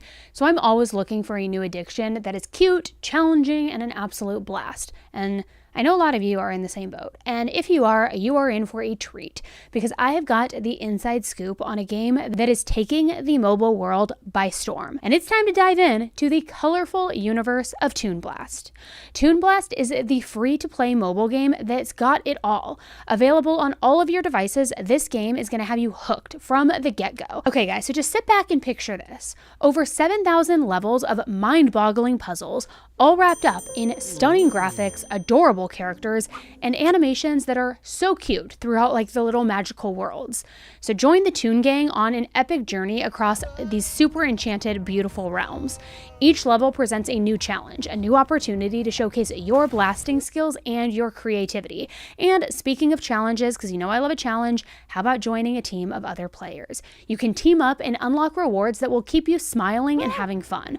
The more active that your team is, the more lives and coins that you'll snag. But wait, there is more. If you're in the mood for some quick, fun mini games, Toon Blast has got you covered there too, with events where you can compete against players worldwide and snag some seriously awesome prizes. And here's the kicker. You can play Toon Blast anywhere, anytime, without Wi-Fi. Say goodbye to all those annoying ads that disrupt you during your gaming zen. This is all about smooth, uninterrupted fun. Plus, it is so easy to learn that you will be a pro in no time. Now, I want to hear from you. How does Toon Blast fit into your world? Is it your go-to during your daily commute? Maybe your secret weapon for unwinding after a long day like me? And don't just take my word for it, guys, because millions of other players out there have already fallen in love with Toon Blast, leaving rave reviews and soaring ratings on the App Store and Google Play. So are you ready to jump in and start blasting? Well, I've got a special treat for you, my friends. Using the link in the description or simply by scanning the QR code, you'll not only be diving into this addictively fun game, but also snagging 3 hours of unlimited lives and a cool 100 free coins. So what are you waiting for? Click that link, download Toon Blast, and let the blastin' begin. It's time to join the Toon Gang and embark on a journey that's going to be nothing short of a blast. You got what I did there? I'll catch you in the world of Toon Blast. Happy blasting, everyone. 19-year-old Anaya Haley Blanchard was born to her proud parents Elijah Blanchard Sr. and Angela Haley Harris. She was born on June 22, 2000, which was actually also on Angela's birthday. Anaya was born 17 months after Elijah and Angela had their first child, a son named Elijah as well, just like his father. Angela and Elijah got divorced when their children were young, but from the outside, it seems like they always did their best to make sure that the kids were not growing up in a tense environment and really were doing their best to co-parent. So Elijah Blanchard Sr. went on to marry a woman named Yeshiba, while Angela married a UFC fighter named Walt Harris in 2010. Now let's talk a little bit about Anaya. Anaya was your typical happy-go-lucky girl. She had an infectious laugh, loved to make people smile, and was just a joy to be around. She had a passion for softball and was a team player both on and off the ball field in high school. In high school, she was named as team captain as well, and she even received an award at the end of her senior year that was for players who have leadership skills, passion, and exemplary character. Not only was she an incredible friend and teammate, but she was an even more incredible sister and daughter. Anaya was an amazing big sister to her 2 younger siblings, Asa and Isla. And part of the reason why Anaya was so close to her siblings and such a protective older sister is because her mother Angela worked as a nurse in their community, and her work hours were sometimes crazy. So as Anaya got older, she was always the one to step in and help fill the childcare gaps for her siblings. Not only was she an amazing big sister, but she also had an extremely special bond with her older brother Elijah, and the two of them were considered inseparable. Angela and Anaya were what Angela has described as best friends. She could tell Anaya anything in confidence. After high school, Anaya started attending college at Southern Union State Community College and moved to Auburn. Anaya's dream was to become a teacher and a softball coach. She lived in Auburn with her dog Blue and her roommate Sarah, and Auburn was a couple hours away from Anaya's hometown of Homewood, Alabama, which meant that Anaya couldn't see her family as much anymore, well, besides her brother, who was also living in Auburn. But the physical distance between her and her family didn't seem to affect their bond in the slightest. Anaya and Angie were in constant communication and FaceTimed pretty much every single morning as a way to see what each other would be up to that day. Anaya also frequently called her dad to check in, and she and her stepfather Walt texted every single day. On the night of October 23, 2019, Anaya and her brother Elijah had spent the day in northern Alabama with Angela, their mother. Around 7 p.m. that night, Anaya said it was getting late and that they probably needed to head back to Auburn because they both had to work in the morning. So Anaya gave her mom a hug and her mom gave her a kiss on the cheek before she and Elijah headed back to Auburn. On their way back to Auburn, they made a pit stop to see their stepdad Walt. Now it was a fairly quick visit because they still had about 2 hours left to drive. Anaya did mention that she was tired, but told him that she would be fine to drive. So they ended the short and sweet visit with hugs and I love yous, and the two of them were back on the road to Auburn together. Around 11 p.m., Anaya dropped Elijah off at his apartment in Auburn, which was just about 10 minutes away from her apartment. At 11:09 p.m., her roommate Sarah texted to ask if she was close to home. Anaya immediately responded with, yeah. But Anaya still wasn't home 30 minutes later. Sarah texted Anaya again, this time asking if she had gone out without her. See, they were roommates, but they were also best friends, and they hung out quite a bit. Very quickly, Sarah got a text back that said, I'm smoking a blunt, LOL. Now, given that Anaya had never used the word blunt before, that was very weird for Sarah to read. So she asked who she was with. Anaya told her that she was with someone named Eric, and that she had just met him. Sarah asked Anaya, where are you? Where are you at with this Eric guy? And she texted her this around 11:43, but she never got a text back. The two of them also shared each other's location, which is something most college kids do with their friends these days, especially on the heels of the Idaho 4 case.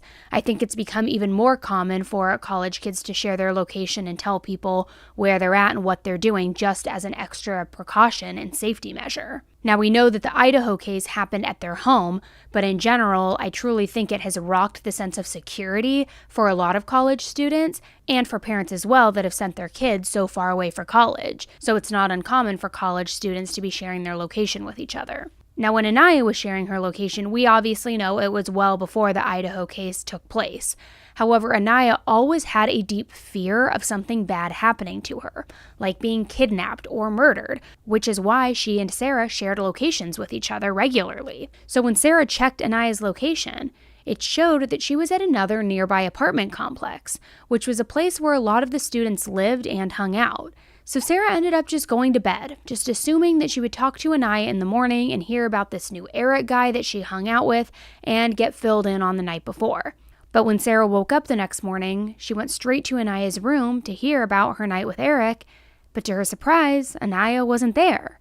So she again checked her location to see where she was, and there was no location showing up. Around that same general time, Anaya's mother, Angie, decided to call Anaya to see what she had planned for that day, because remember, they spoke regularly, but Anaya didn't answer her phone. So Angie just assumed that she was busy. Sarah, having no clue why Anaya didn't come home and why her phone wasn't pinging, decided to call the mom that Anaya was scheduled to babysit for. The mom, Karina, told Sarah that Anaya had not shown up that morning, which this was extremely unlike Anaya. Anaya was reliable, she was kind, caring, and nurturing, but most of all, she loved those kids and enjoyed all of the time that she spent with them. Her not showing up was not something that had ever happened before. So Sarah immediately began driving around the area checking for Anaya, but she wasn't able to find her car anywhere either. Sarah was growing increasingly worried, so she reached out to Anaya's brother Elijah to help her look. She explained that Anaya hadn't come home the night before, and she told him about this mystery man named Eric, whom Anaya had mentioned smoking a blunt with the night before. So the red flags immediately went off for Anaya's brother Elijah, because again, Anaya was reliable, responsible, and most importantly, responsive. Going entirely off the grid like this was seriously out of character for her. So he immediately called their mother Angela and told her what was going on. Now, as a parent, hearing that something is going on with your children is the scariest call to receive. So without hesitation, Angela and Walt immediately started driving the 2-hour drive down to Auburn. While they were still driving, Elijah was frantically still searching and trying to see who may have spoken to Anaya or who would know anything about where she could be. He contacted Karina, the mom that she was scheduled to babysit for as well, and he asked if she had heard from Anaya at all. But when she said no, and that she also tried calling her a bunch of times with zero response, he told Karina that they couldn't find her anywhere, and that he was at her apartment. When Angela and Walt got to Auburn, there was one thing that specifically stuck out to them. Anaya's dog Blue was at the apartment. Now, like I said earlier, Anaya was responsible. They knew that she would never have just left Blue like that, with zero communication. She loved him, and he was her pride and joy, so something was off here. This was not like Anaya. She wouldn't have willingly gone no contact with everyone in her life. so her family decided to get the police involved. That evening, Yeshiba, Anaya's stepmother, texted a friend named Roy, who worked for a local news station. Within an hour, Roy had pulled behind-the-scenes strings, and Anaya's story was getting news coverage. First with an article that read, in part, "Police are searching for an Auburn-area college student believed to have been missing since late Wednesday night. Anaya Haley Blanchard, a 19-year-old from Homewood, was reported missing to Auburn police on Thursday morning. She last communicated with a friend just before midnight on Wednesday. An investigation into determining her whereabouts is underway. At this point, there is no evidence of foul play. However, the investigation will continue until her whereabouts are determined." So word started getting out fairly quickly, not only to Anaya's friends and loved ones, but also all around Alabama. Social media posts started being posted left and right, and Anaya's family pleaded with the public to help them find Anaya. Walt Harris, Angela Harris here. If you have any leads on where our daughter is, Anaya Blanchard, please, please, please go to the authorities. Tell someone she was last seen in a black Honda CRV 2017. Tag is 49 B2356. BS 356, I'm sorry. She was possibly last seen downtown at downtown Auburn, Southeastern, and Sky Bar. If you have any information, please come forward. Not only was law enforcement working on the missing persons case with multiple agencies, but there were searches being done by the general public and Anaya's friends and family. Flyers were being posted on social media, and also hard copies were being handed out, but still nobody knew where Anaya was, where she had driven to. It was like she seemingly vanished into thin air. Then finally, on October 25th, Anaya's car was found around 6:15 p.m., nearly 48 hours after anyone had heard from her or seen her last. It was in Montgomery, Alabama, which is over 50 miles from where she was last seen. But Anaya was not with or in the car. The car was damaged, and even worse, there were signs in the car that led police to the thought that maybe it wasn't just a no foul play missing persons case after all. On October 28th, police released surveillance video that showed Anaya in a gas station prior to her vehicle last being seen, driving southbound. The gas station was just 2 minutes from her apartment. She had walked in at 11:21 p.m. and was only in there for a minute and a half or 2 minutes max. However, police only released a couple seconds of surveillance footage.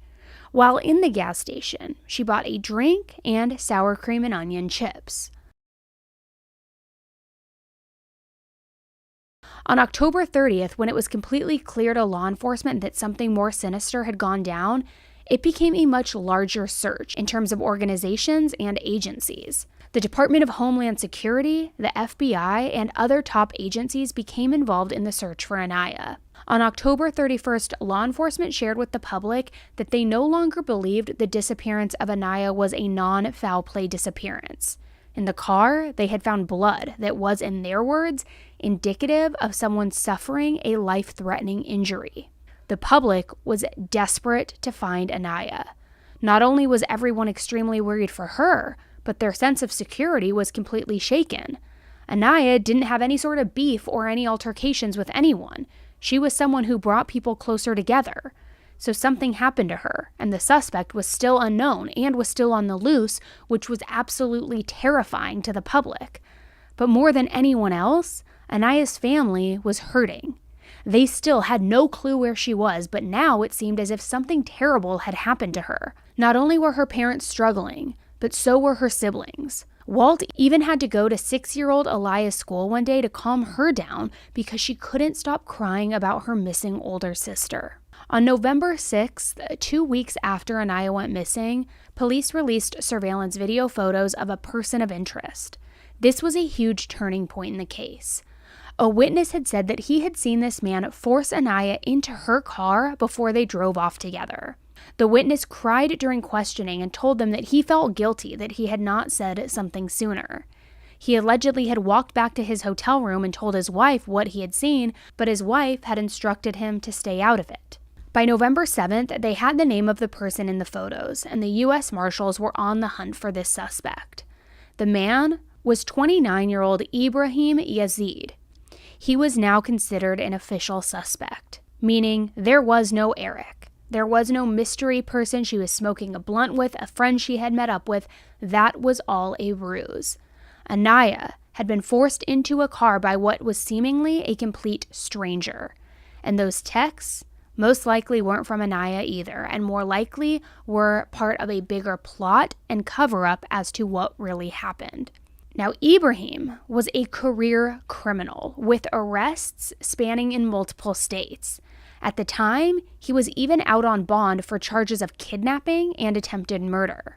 To get a deeper sense of what kind of guy Ibrahim is, we can go through some of his previous charges. In 2011, Ibrahim was charged with 2 counts of first-degree robbery after he and 3 accomplices robbed 2 men at gunpoint at a hotel. They stole $2,700 in cash, a phone, the men's wallets, and a $50 money order. Then in 2012, he was charged with 2 counts of attempted murder when he decided that it would be a good idea to try and hit 2 police officers in their patrol car with his car. Lucky for him and unlucky for everyone else, all 4 of those charges were eventually dropped by a grand jury. But this didn't stop Ibrahim. In 2013, Ibrahim was arrested on 2 charges. The first charge was possession of a pistol without a permit, and the second charge was first-degree possession of marijuana. 2 weeks later, an officer attempted to pull him over in the car that he was driving, but Ibrahim did not stop driving. Rather, he took the police on a wild chase by jumping out of his car that was still in motion and then running. After he was caught, there was around 3 grams of crack found in the same area where he was caught in, and when officers searched his car, they found 16 grams of marijuana. That resulted in 3 drug charges and 1 count of attempting to elude. In 2016, he was sentenced to 1 month and 30 days, so basically 2 months, for the pistol charge and for the marijuana charge. The judge then suspended that sentence and gave him 6 months probation instead. For the 4 charges that followed, he was given a suspended 13-month sentence. Now, you'd think that someone receiving that much grace might make them just decide to change their life around just a little bit, but not Ibrahim. Because literally 3 days later, he was charged with a trafficking spice. Take a wild guess on what happened with that charge. I'll give you a little bit of a hint, but take a wild guess, because if you're guessing that it was dismissed, you'd be guessing right. In 2017, he was arrested once again and taken to the Johnson County Jail in Olathe, Kansas. This time for 2 counts of aggravated battery on a law enforcement officer, 1 count of aggravated 1 count of reckless fleeing law enforcement, and 1 count of marijuana possession. He was in jail for 8 months leading up to his trial in 2018, in which he was only found guilty of the fleeing law enforcement and marijuana charge. Now, as if this would be a surprise to anyone, he was given a 16-month jail sentence only to be released 6 days later to continue his streak of absolute reckless behavior. Ibrahim went back to Alabama after his release, where his behavior escalated even more. In January 2019, Ibrahim and 2 of his criminal pals decided to hold 2 elderly men hostage at a hotel. They took a handgun with them and proceeded to beat both of the men.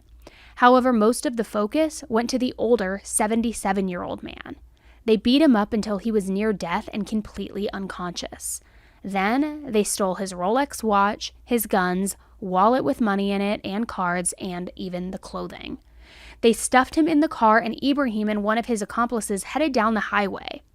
Now, a common saying is criminals are dumb, and thankfully that was also the case for these 2 idiots, because they decided to drive erratically on the highway, which led to them being pulled over with the victim in the backseat still. Ibrahim was charged with 2 counts of first-degree kidnapping, 2 counts of first-degree robbery, attempted murder, and possession of marijuana. After he was arrested, he was released on bond, and he was still out on bond when he was named as the suspect in Anaya's disappearance. So now that we have his background, we can get back to what happened after he was named a suspect. In the very early morning hours on November 8th, Ibrahim was booked into jail after the U.S. Marshals located him in Escambia County, Florida.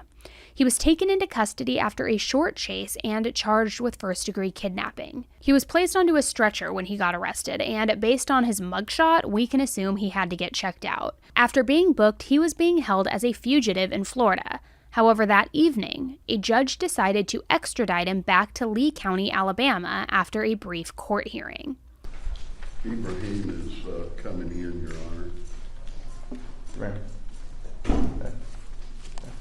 Right.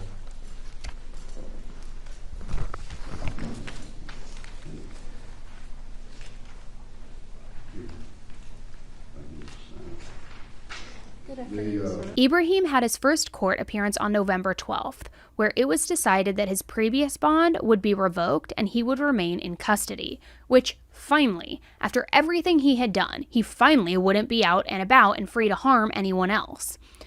During that court hearing, there was a gag order put in place that barred anyone related to the case or any potential witnesses from speaking with the media. That was the start in the pursuit for justice for Anaya. But the fact of the matter still remained. Anaya was still missing. No one knew where she was, and by that point, law enforcement also didn't believe Ibrahim was the only person involved in the disappearance, which we will get to in a bit. On November 14th, Ibrahim's attorney asked for a reduced bond.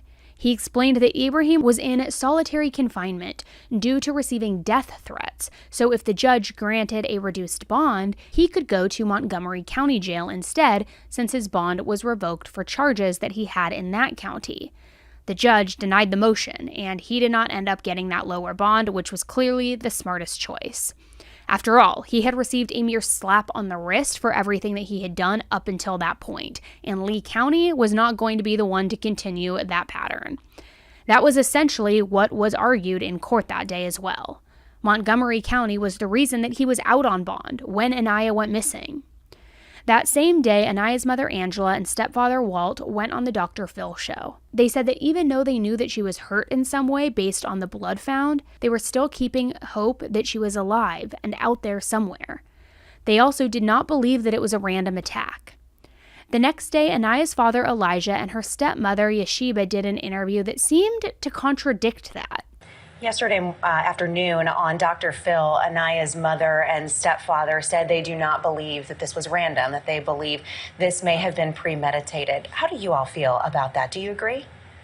Do you want me to? Our contention is that this was something random. Basically, by seeing the photos from the car being damaged, we initially start coming up with different scenarios as far as what could have possibly happened. And, like I said, again, it's random. And we initially stated that, we thought that it was a carjacking. And so that has always been our position. And we know that you all are a blended family. How has this terrible experience brought you together as a family? Well, the end result, we want to find Anaya. So we've all tried to join efforts and try to make sure we get our daughter home. And it's been good because she's been able to bring us closer together. Last night, we learned that Ibrahim Yazid, who's the suspect who is in custody, has been moved to solitary confinement due to death threats from other inmates. To your knowledge, has there been any cooperation at all from him? We have not heard anything. That's something that had been discussed with us by Chief Register or Brandon Hughes, the district attorney. So haven't heard anything in regards to that. We've been sharing information about awareness bracelets that have been made and are being sold. We've also shared information about a PayPal account if people want to help out. If someone's at home wanting to financially help, what is this money doing to help find Anaya, bring her home? Well, in the beginning, we were going to use the money for search efforts, for the supplies, for the people who are searching. So since the search team has gone back, we're just still taking money up just to, help with the search efforts. Sure. Yes. And Online in the last couple of days on social media, I've been seeing some online prayer circles and people checking in from all over the world, Arizona, Scotland, Uganda. How does that make you feel to know that people around the world not only know about your daughter, but are praying for her safe return? It's amazing. We need all the prayers. We need the community as a whole to get Anaya's name out there. We want to make her presence. We want to maintain that presence. And so we're grateful for that. And we know in the early days you were having near daily briefings with the Auburn Police Department. Now that we're 3 weeks in, what does the day-to-day look like for you all? Chief Register and his team are very good. They call me every day or they send random texts, let me know, what's going on with the case. They've been really good with communicating with us. I have no problem with what they're doing. They're strictly professional. But they don't want to give us anything that's going to be damaged or anything like that. But they are communicating with us daily. Ibrahim had another court date on November 20th, where the judge ordered him to submit his DNA. That was based on the fact that male DNA had been found in Anaya's car. On November 22nd, a new break came in the case. A second arrest was made. Antoine Fisher, who goes by Squirmy, was arrested and charged with first-degree kidnapping. He was a friend of Ibrahim's, and it was alleged that he had helped with getting rid of evidence and had driven Ibrahim to do so. Antoine has his own past, though. In 2004, he was charged with capital murder after shooting a woman. Some sources say it was during a drug deal, while others say he was just straight up robbing her for $60. Antoine ended up taking a plea deal in which he pled guilty to a felony murder charge, and he served somewhere between 2 to 3 years of that. Again, that depends on which source you read, but they all have that same general time frame. Just 3 days after Antoine was released, another arrest came. This time, they arrested a 63-year-old man, David Lee Johnson Jr. The court documents allege that David lied about his son's involvement in transporting Ibrahim to Florida. Essentially, the police went to where Antoine was living, which was with David and David's son, both with the same name, so we'll call him Little David, and the police had a tip that Ibrahim had maybe been at the house. Well, Big David told police that he had seen Ibrahim leave with an unknown white female in an unknown white vehicle. When officers tracked Ibrahim down in Florida, they realized that Little David had driven him. When they talked to Little David, he came clean about driving Ibrahim to Florida, even though he had known Ibrahim was wanted by the police. He also told them that his dad also knew Ibrahim was a wanted man and had watched them drive away. If you lie to the police, you run the risk of arrest, and Big David had to learn that lesson the hard way. He was released on a $7,500 bond, though, shortly after his arrest. But his arrest was proof that law enforcement was going to do whatever they needed to do to hold anyone involved accountable. That same day, the biggest break in the case would come. A body was found in Macon County. Authorities released a statement saying that they had strong reasons to believe that it was Anaya. There were multiple clothing items out in the woods where they found the body. One of the main detectives took a photo of a Sorel boot. He then asked Angela and Walt to come meet him at the district attorney's office, where he showed them the photo of the boot. Walt dropped the phone, exclaiming, "Y'all excuse me," and began punching a concrete wall and screaming. His worst fear had come true. The boots were something that he had recently gotten for Anaya as a gift while they were traveling. The boot was unmistakable, and that meant that their precious child was no longer alive. And for Angela, I can imagine that this was even more of a gut punch, considering she had lost a toddler son in a car accident before Anaya was born. It truly makes me so sad to think about the pain that she must have felt, and I'm sure will forever feel after losing 2 of her babies. Initially, Antoine wasn't given a bond, but on the 26th, he was granted a $50,000 bond just 1 day after Anaya's body had been recovered. The initial reason for denial was due to the nature of his previous charges and the fact that he had many warrants for unpaid traffic tickets that he had not shown up to court for. However, his attorney maintained he was a hard-working father of 4 whose family relied on him to meet their needs. On December 2nd, after Anaya's body had been positively identified, Ibrahim's kidnapping charge was upgraded to capital murder in a press conference. During the course of this investigation into the disappearance of Anaya Blanchard, it was determined by Auburn Police Division that Ibrahim Yazid abducted Anaya from the Chevron on College Street here in Auburn. Once Mr. Yazid was arrested, we felt like we had the perpetrator of this crime in custody. Our full focus of the investigation turned to finding Anaya. On November 25th, investigative efforts led us to County Road 2 in Macon County, where we discovered human remains that the Alabama Department of Forensic Sciences later positively ID'd as belonging to Anaya Blanchard. And subsequent to that, there was an autopsy done, and the medical examiner ruled that Anaya Blanchard was killed in a manner of homicide. Cause of death was a gunshot wound. As a result of the determination by the medical examiner's office, we are now upgrading the charges from kidnapping in the first degree to capital murder, and in this case, capital murder is the intentional murder during a kidnapping, and we will also be seeking the death penalty against Mr. Yazid. In the interest of public safety, I do want to say, to follow up on a report or a statement rendered by the Auburn Police Division last week, that we have determined that Mr. Yazid is the lone person responsible in this case for abducting Anaya Blanchard. He is the lone person responsible for Anaya's murder. He remains in Lee County Jail without bond, but he is also innocent of these charges until we overcome our burden and prove him guilty beyond a reasonable doubt. That press conference was the first time Anaya's cause of death had been publicly released.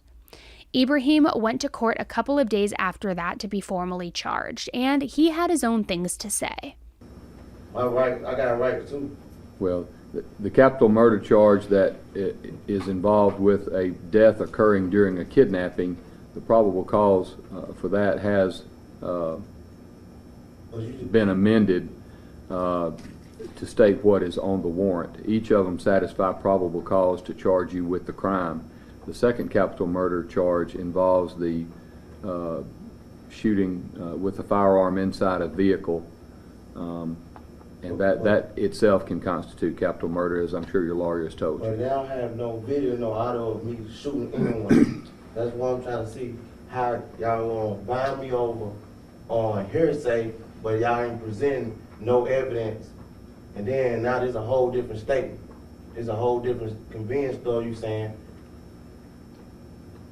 So why the kidnapping and all that did not get dismissed? I'm not a law enforcement officer, and I'm not going to argue their case for you. But you signed it. What's on the probable cause warrant does satisfy the issuance of the warrant, and I have done that. And these conversations would be better had with your lawyer outside the presence of a courtroom. Ibrahim, in case you didn't know, audio and video aren't the only way you can be proven guilty for a crime. And maybe you should let your lawyer, who is literally standing next to you, do the talking before you get yourself in even a larger pickle. But that's just my opinion. Do what you want to do. On December 17th, Antoine was cleared of all of the charges because Antoine had given law enforcement the exact information that they had been desperately searching for. He told them that Ibrahim had driven to Montgomery shortly after Anaya went missing in a car that looked just like Anaya's. The reason he was there was because he was looking for some help. Antoine claimed he didn't know exactly what was happening, but they had driven somewhere in his truck, leaving Anaya's car at the apartment complex, which is the same complex that had ended up being found out, by the way. Anyways, he said that they stopped and Ibrahim had gotten out. When he looked in his mirror, he saw Ibrahim dragging something wrapped up in a comforter into the woods. From what he could see, it looked like 2 legs, and he point blank told Ibrahim, "Tell me that's not a body." He told him that when he got back, to which he replied that he had shot a girl when she went for the gun. With that amount of damage to Anaya's car and him saying that she went for the gun, one can simply infer that Anaya fought back. There was also a bullet hole in the door, and the seat was absolutely covered in blood. Anaya's celebration of life was in late December 2019, just before Christmas. More than 2,000 people who had been impacted by Anaya and her story showed up to celebrate her life. The celebration included a balloon release of baby blue balloons because baby blue was her favorite color. Anaya's parents all stood, side by side, united up on the stage where the major announcement was made by then Alabama State Rep Marica Coleman. They would be working on a bill called Anaya's Law. The purpose of it would be to give judges more power to deny bond to repetitive offenders when it comes to violent crimes that are committed. Because if Ibrahim had been denied bond after almost killing that poor old elderly man, Anaya would likely still be here today. That December day was also named Anaya Haley Blanchard Day in her city of Homewood. Every year on December 21st, her city remembers Anaya for the kind, compassionate, incredible young woman that she was. I want to say forgive me because this is not on the program, but I had permission from Haley. On behalf, well, first of all, giving honor to God and to Pastor Mike, thank you so much. On behalf of the city of Homewood and Mayor Scott McBrayer, I present this proclamation that today he has decided to make today Anaya Blanchard Day.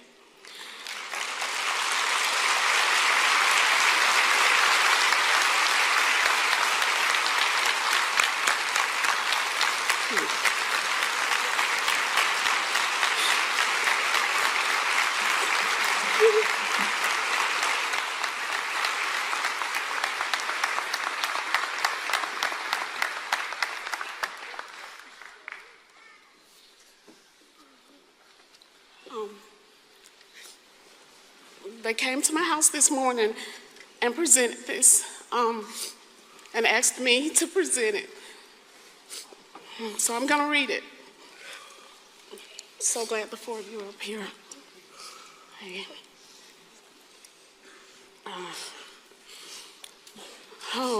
Okay, proclamation. Her name is misspelled because they rushed to do it, but I'll make sure that gets fixed. Proclamation, Anaya Haley Blanchard Day, December 21st, 2019. Whereas Anaya Haley Blanchard was born to Elijah Blanchard and Angela Harris on June 22nd, 2000.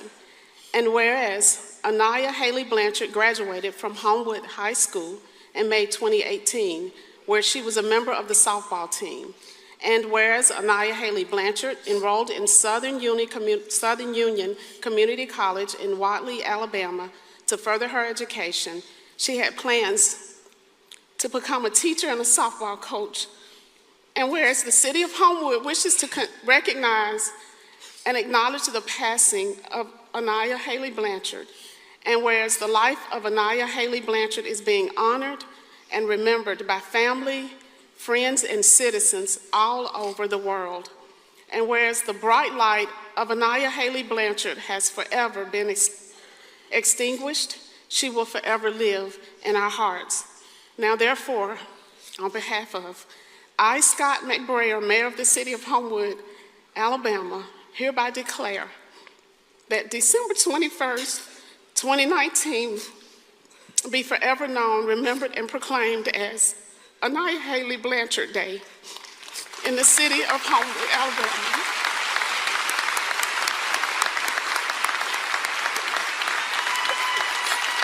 Love you all.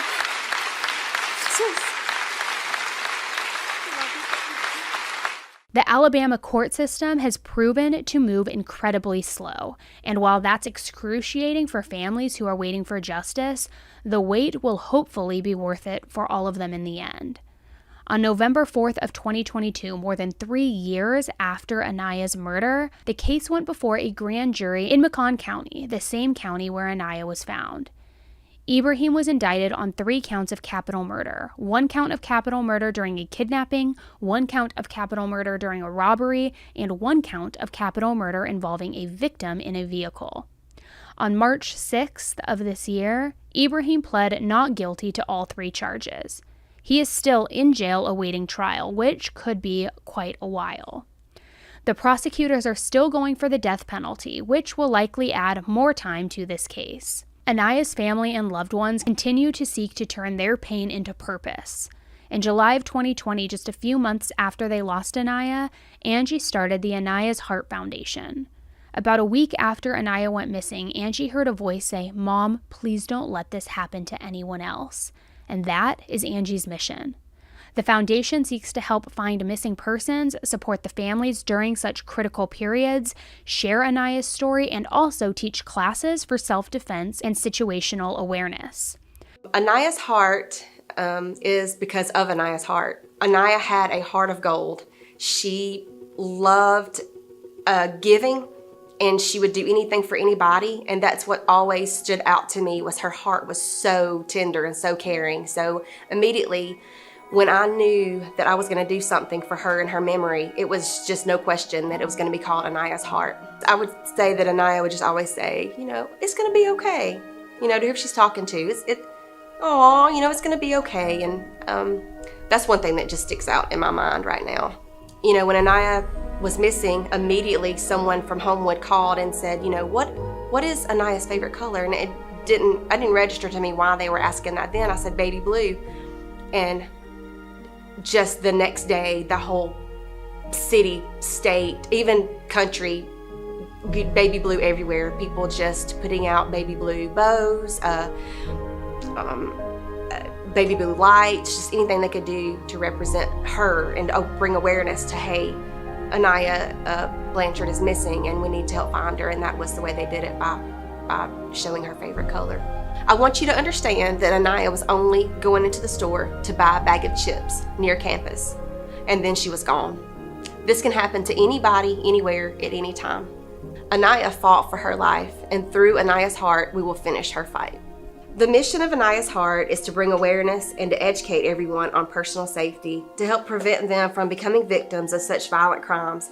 Anaya's Heart will also provide self-defense training, search and rescue services, and support to the families of missing loved ones.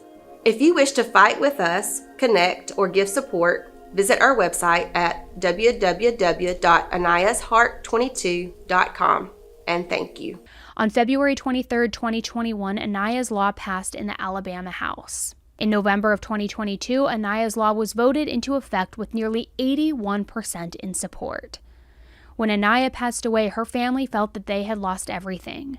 UFC was the absolute last thing on Walt's mind. He was ranked 9th in the world at that point, but nothing else mattered to him other than Anaya and his family.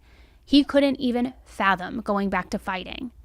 That was until he had a dream in which Anaya told him to keep going. When he woke up from that dream, he knew that that is what she would want him to do, because she was his biggest fan. So he did. A few months ago, Anaya's dad Elijah did an interview with a local news station. No one has really heard much from him and Yeshiba throughout all of this. While Walt and Angela have been really public with their grief, Elijah and Yeshiba have felt it's a little better to stay low profile. Yeshiba is an attorney and has wanted to be very careful not to say anything that could mess up the case against Ibrahim. However, during Elijah's interview, he discussed some of what he has gone through in the last 3 years.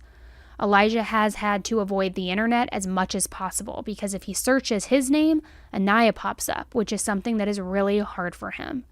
When he watches TV, there's always people killing people or just being straight up harmful to one another, which is also very difficult to watch.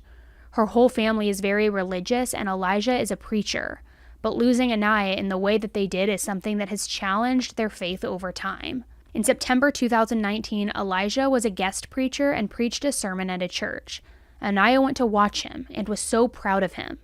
But looking back, one of the hard parts for Elijah is that Anaya was wearing the same dress that day as she wore on the day that she was kidnapped. It is just another reason that he avoids the internet. He doesn't want to keep seeing the surveillance footage and seeing his daughter on there. But despite the pain that he has gone through and continues to go through, there are still memories with Anaya to hold on to. Memories of their last vacation together in 2018, for example. Memories of her on the softball field. Memories of her happy-go-lucky spirit. Anaya's impact on her friends is so evident. Her roommate Sarah works with Anaya's heart daily. And thinking back to what happened to Anaya, I think it's really incredible that Sarah was so in tune with her friend to know that things were off and to start calling people. Anaya being taken in such a senseless way has definitely had an impact on Sarah, and the way that she does things is forever changed because of it. Anaya's best friend, Hannah Crocker, was also significantly impacted by what happened. Hannah was one who was out searching for Anaya daily when she went missing. At the time, she was going to school to be a nurse. However, she ended up shifting career paths and is now a police officer. She also had a daughter last September and named her Anaya after her best friend. While Anaya's family will never move on from losing her, just like no one moves on from losing a loved one, they continue to take steps forward and work on making a difference so that no one else goes through what they went through. They show up to every court date to represent Anaya as well, and while I am positive it's not easy for them, they do a very good job representing her and remaining calm through a very tough storm. There are still many unknowns to Anaya's case. Why her? Was he just driving around and looking for someone to hurt that night, to take that night? That seems to be what her family thinks.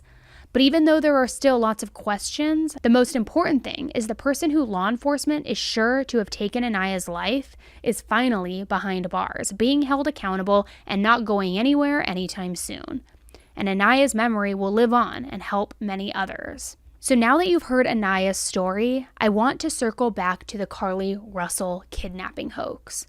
When Carlee Russell went missing and selfishly made this elaborate story up about seeing the toddler on the side of the road and then vanishing and nobody could find her and the whole country came together trying to search for her, shed light on it, pass her flyer around, everything, all while this was a hoax, one of the main people helping in this and aiding in the search efforts was Anaya's mother, Angela. Helping, being a source of support for the family, being vocal about the dangers in Alabama, the dangers of a missing daughter. So then, imagine what a blow it was to be Anaya's mother, who will never get Anaya back, and realize that Carlee, this grown woman, made up the entire story. It was all a hoax. I bet Angela wishes that Anaya had only made it up as a hoax and that she wasn't truly missing and then murdered ultimately. And she had been helping this family, helping look for Carlee, helping spread awareness, only to find out that none of it was true. How heartbreaking. What a devastating, selfish blow to this family who is still grieving the loss of their daughter and trying to help other families going through similar things. It is just absolutely horrific every single way you look at it. It's like their heart is broken all over again. They held out hope when Anaya was missing, hoping they would find her. Ultimately, of course, they didn't, and devastatingly, she was murdered. Then you see this other family holding out hope, and she is returned. Not in a safe way of, oh my God, thank God, she's rescued, but she made it all up? Who would make up such a sick and twisted thing? Now, while we still don't know all of the answers as to why Carlee made up this hoax, whether she suffers from some sort of mental illness, mental health struggles, if it was a ploy for attention, there's of course no excuse. We don't know the reasons behind it, so I don't want to, have the pitchforks out too hard in the sense that maybe there is something more deeply rooted here, but it is still inexcusable, and it just makes my heart break for Anaya's family all over again because of what they had to go through. So please, not that I'm saying any of you guys are going to do a kidnapping hoax, but it makes me think of Sherry Papini, Carlee Russell, no matter how much attention you may want, no matter how bad a situation may seem, no matter where you think you need to escape to fictitiously, think of the ripple effect that your selfish actions may have on other people, on other families, on other victims, on other survivors. It's not just about you in that moment. So do something else that is less impactful on other people. Do something else to get attention. I don't know. But there has also got to be more accountability for situations like this because Carlee Russell, she's been arrested now with 2 misdemeanors. She didn't serve any time. She was in and out. She posted bond within moments. So she walked right out. There's footage of her walking out with a smile on her face, which is just eerie. But 2 misdemeanor charges. Her total bond amount, I think it was $2,000, which means she only had to post 10%, $200 to get out from making up a nationwide hoax, putting families like Anaya's through hell and re-traumatizing them all over again.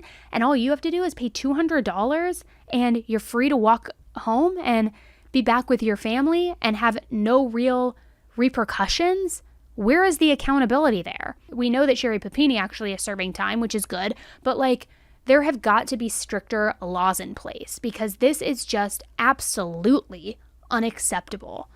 And I don't know what the answer is to those laws, but it just infuriates me. Anyways, thank you guys for tuning in today and hearing Anaya's story and her family's story and what she went through. Because while her name was back in the headlines as Carly Russell was missing, people don't necessarily know exactly what her case is and what happened to her. And it's very, very important that her voice also be heard in all of this, especially since her murderer hasn't even gone to trial yet. And trust me, once that does go to trial, I will be following it very closely.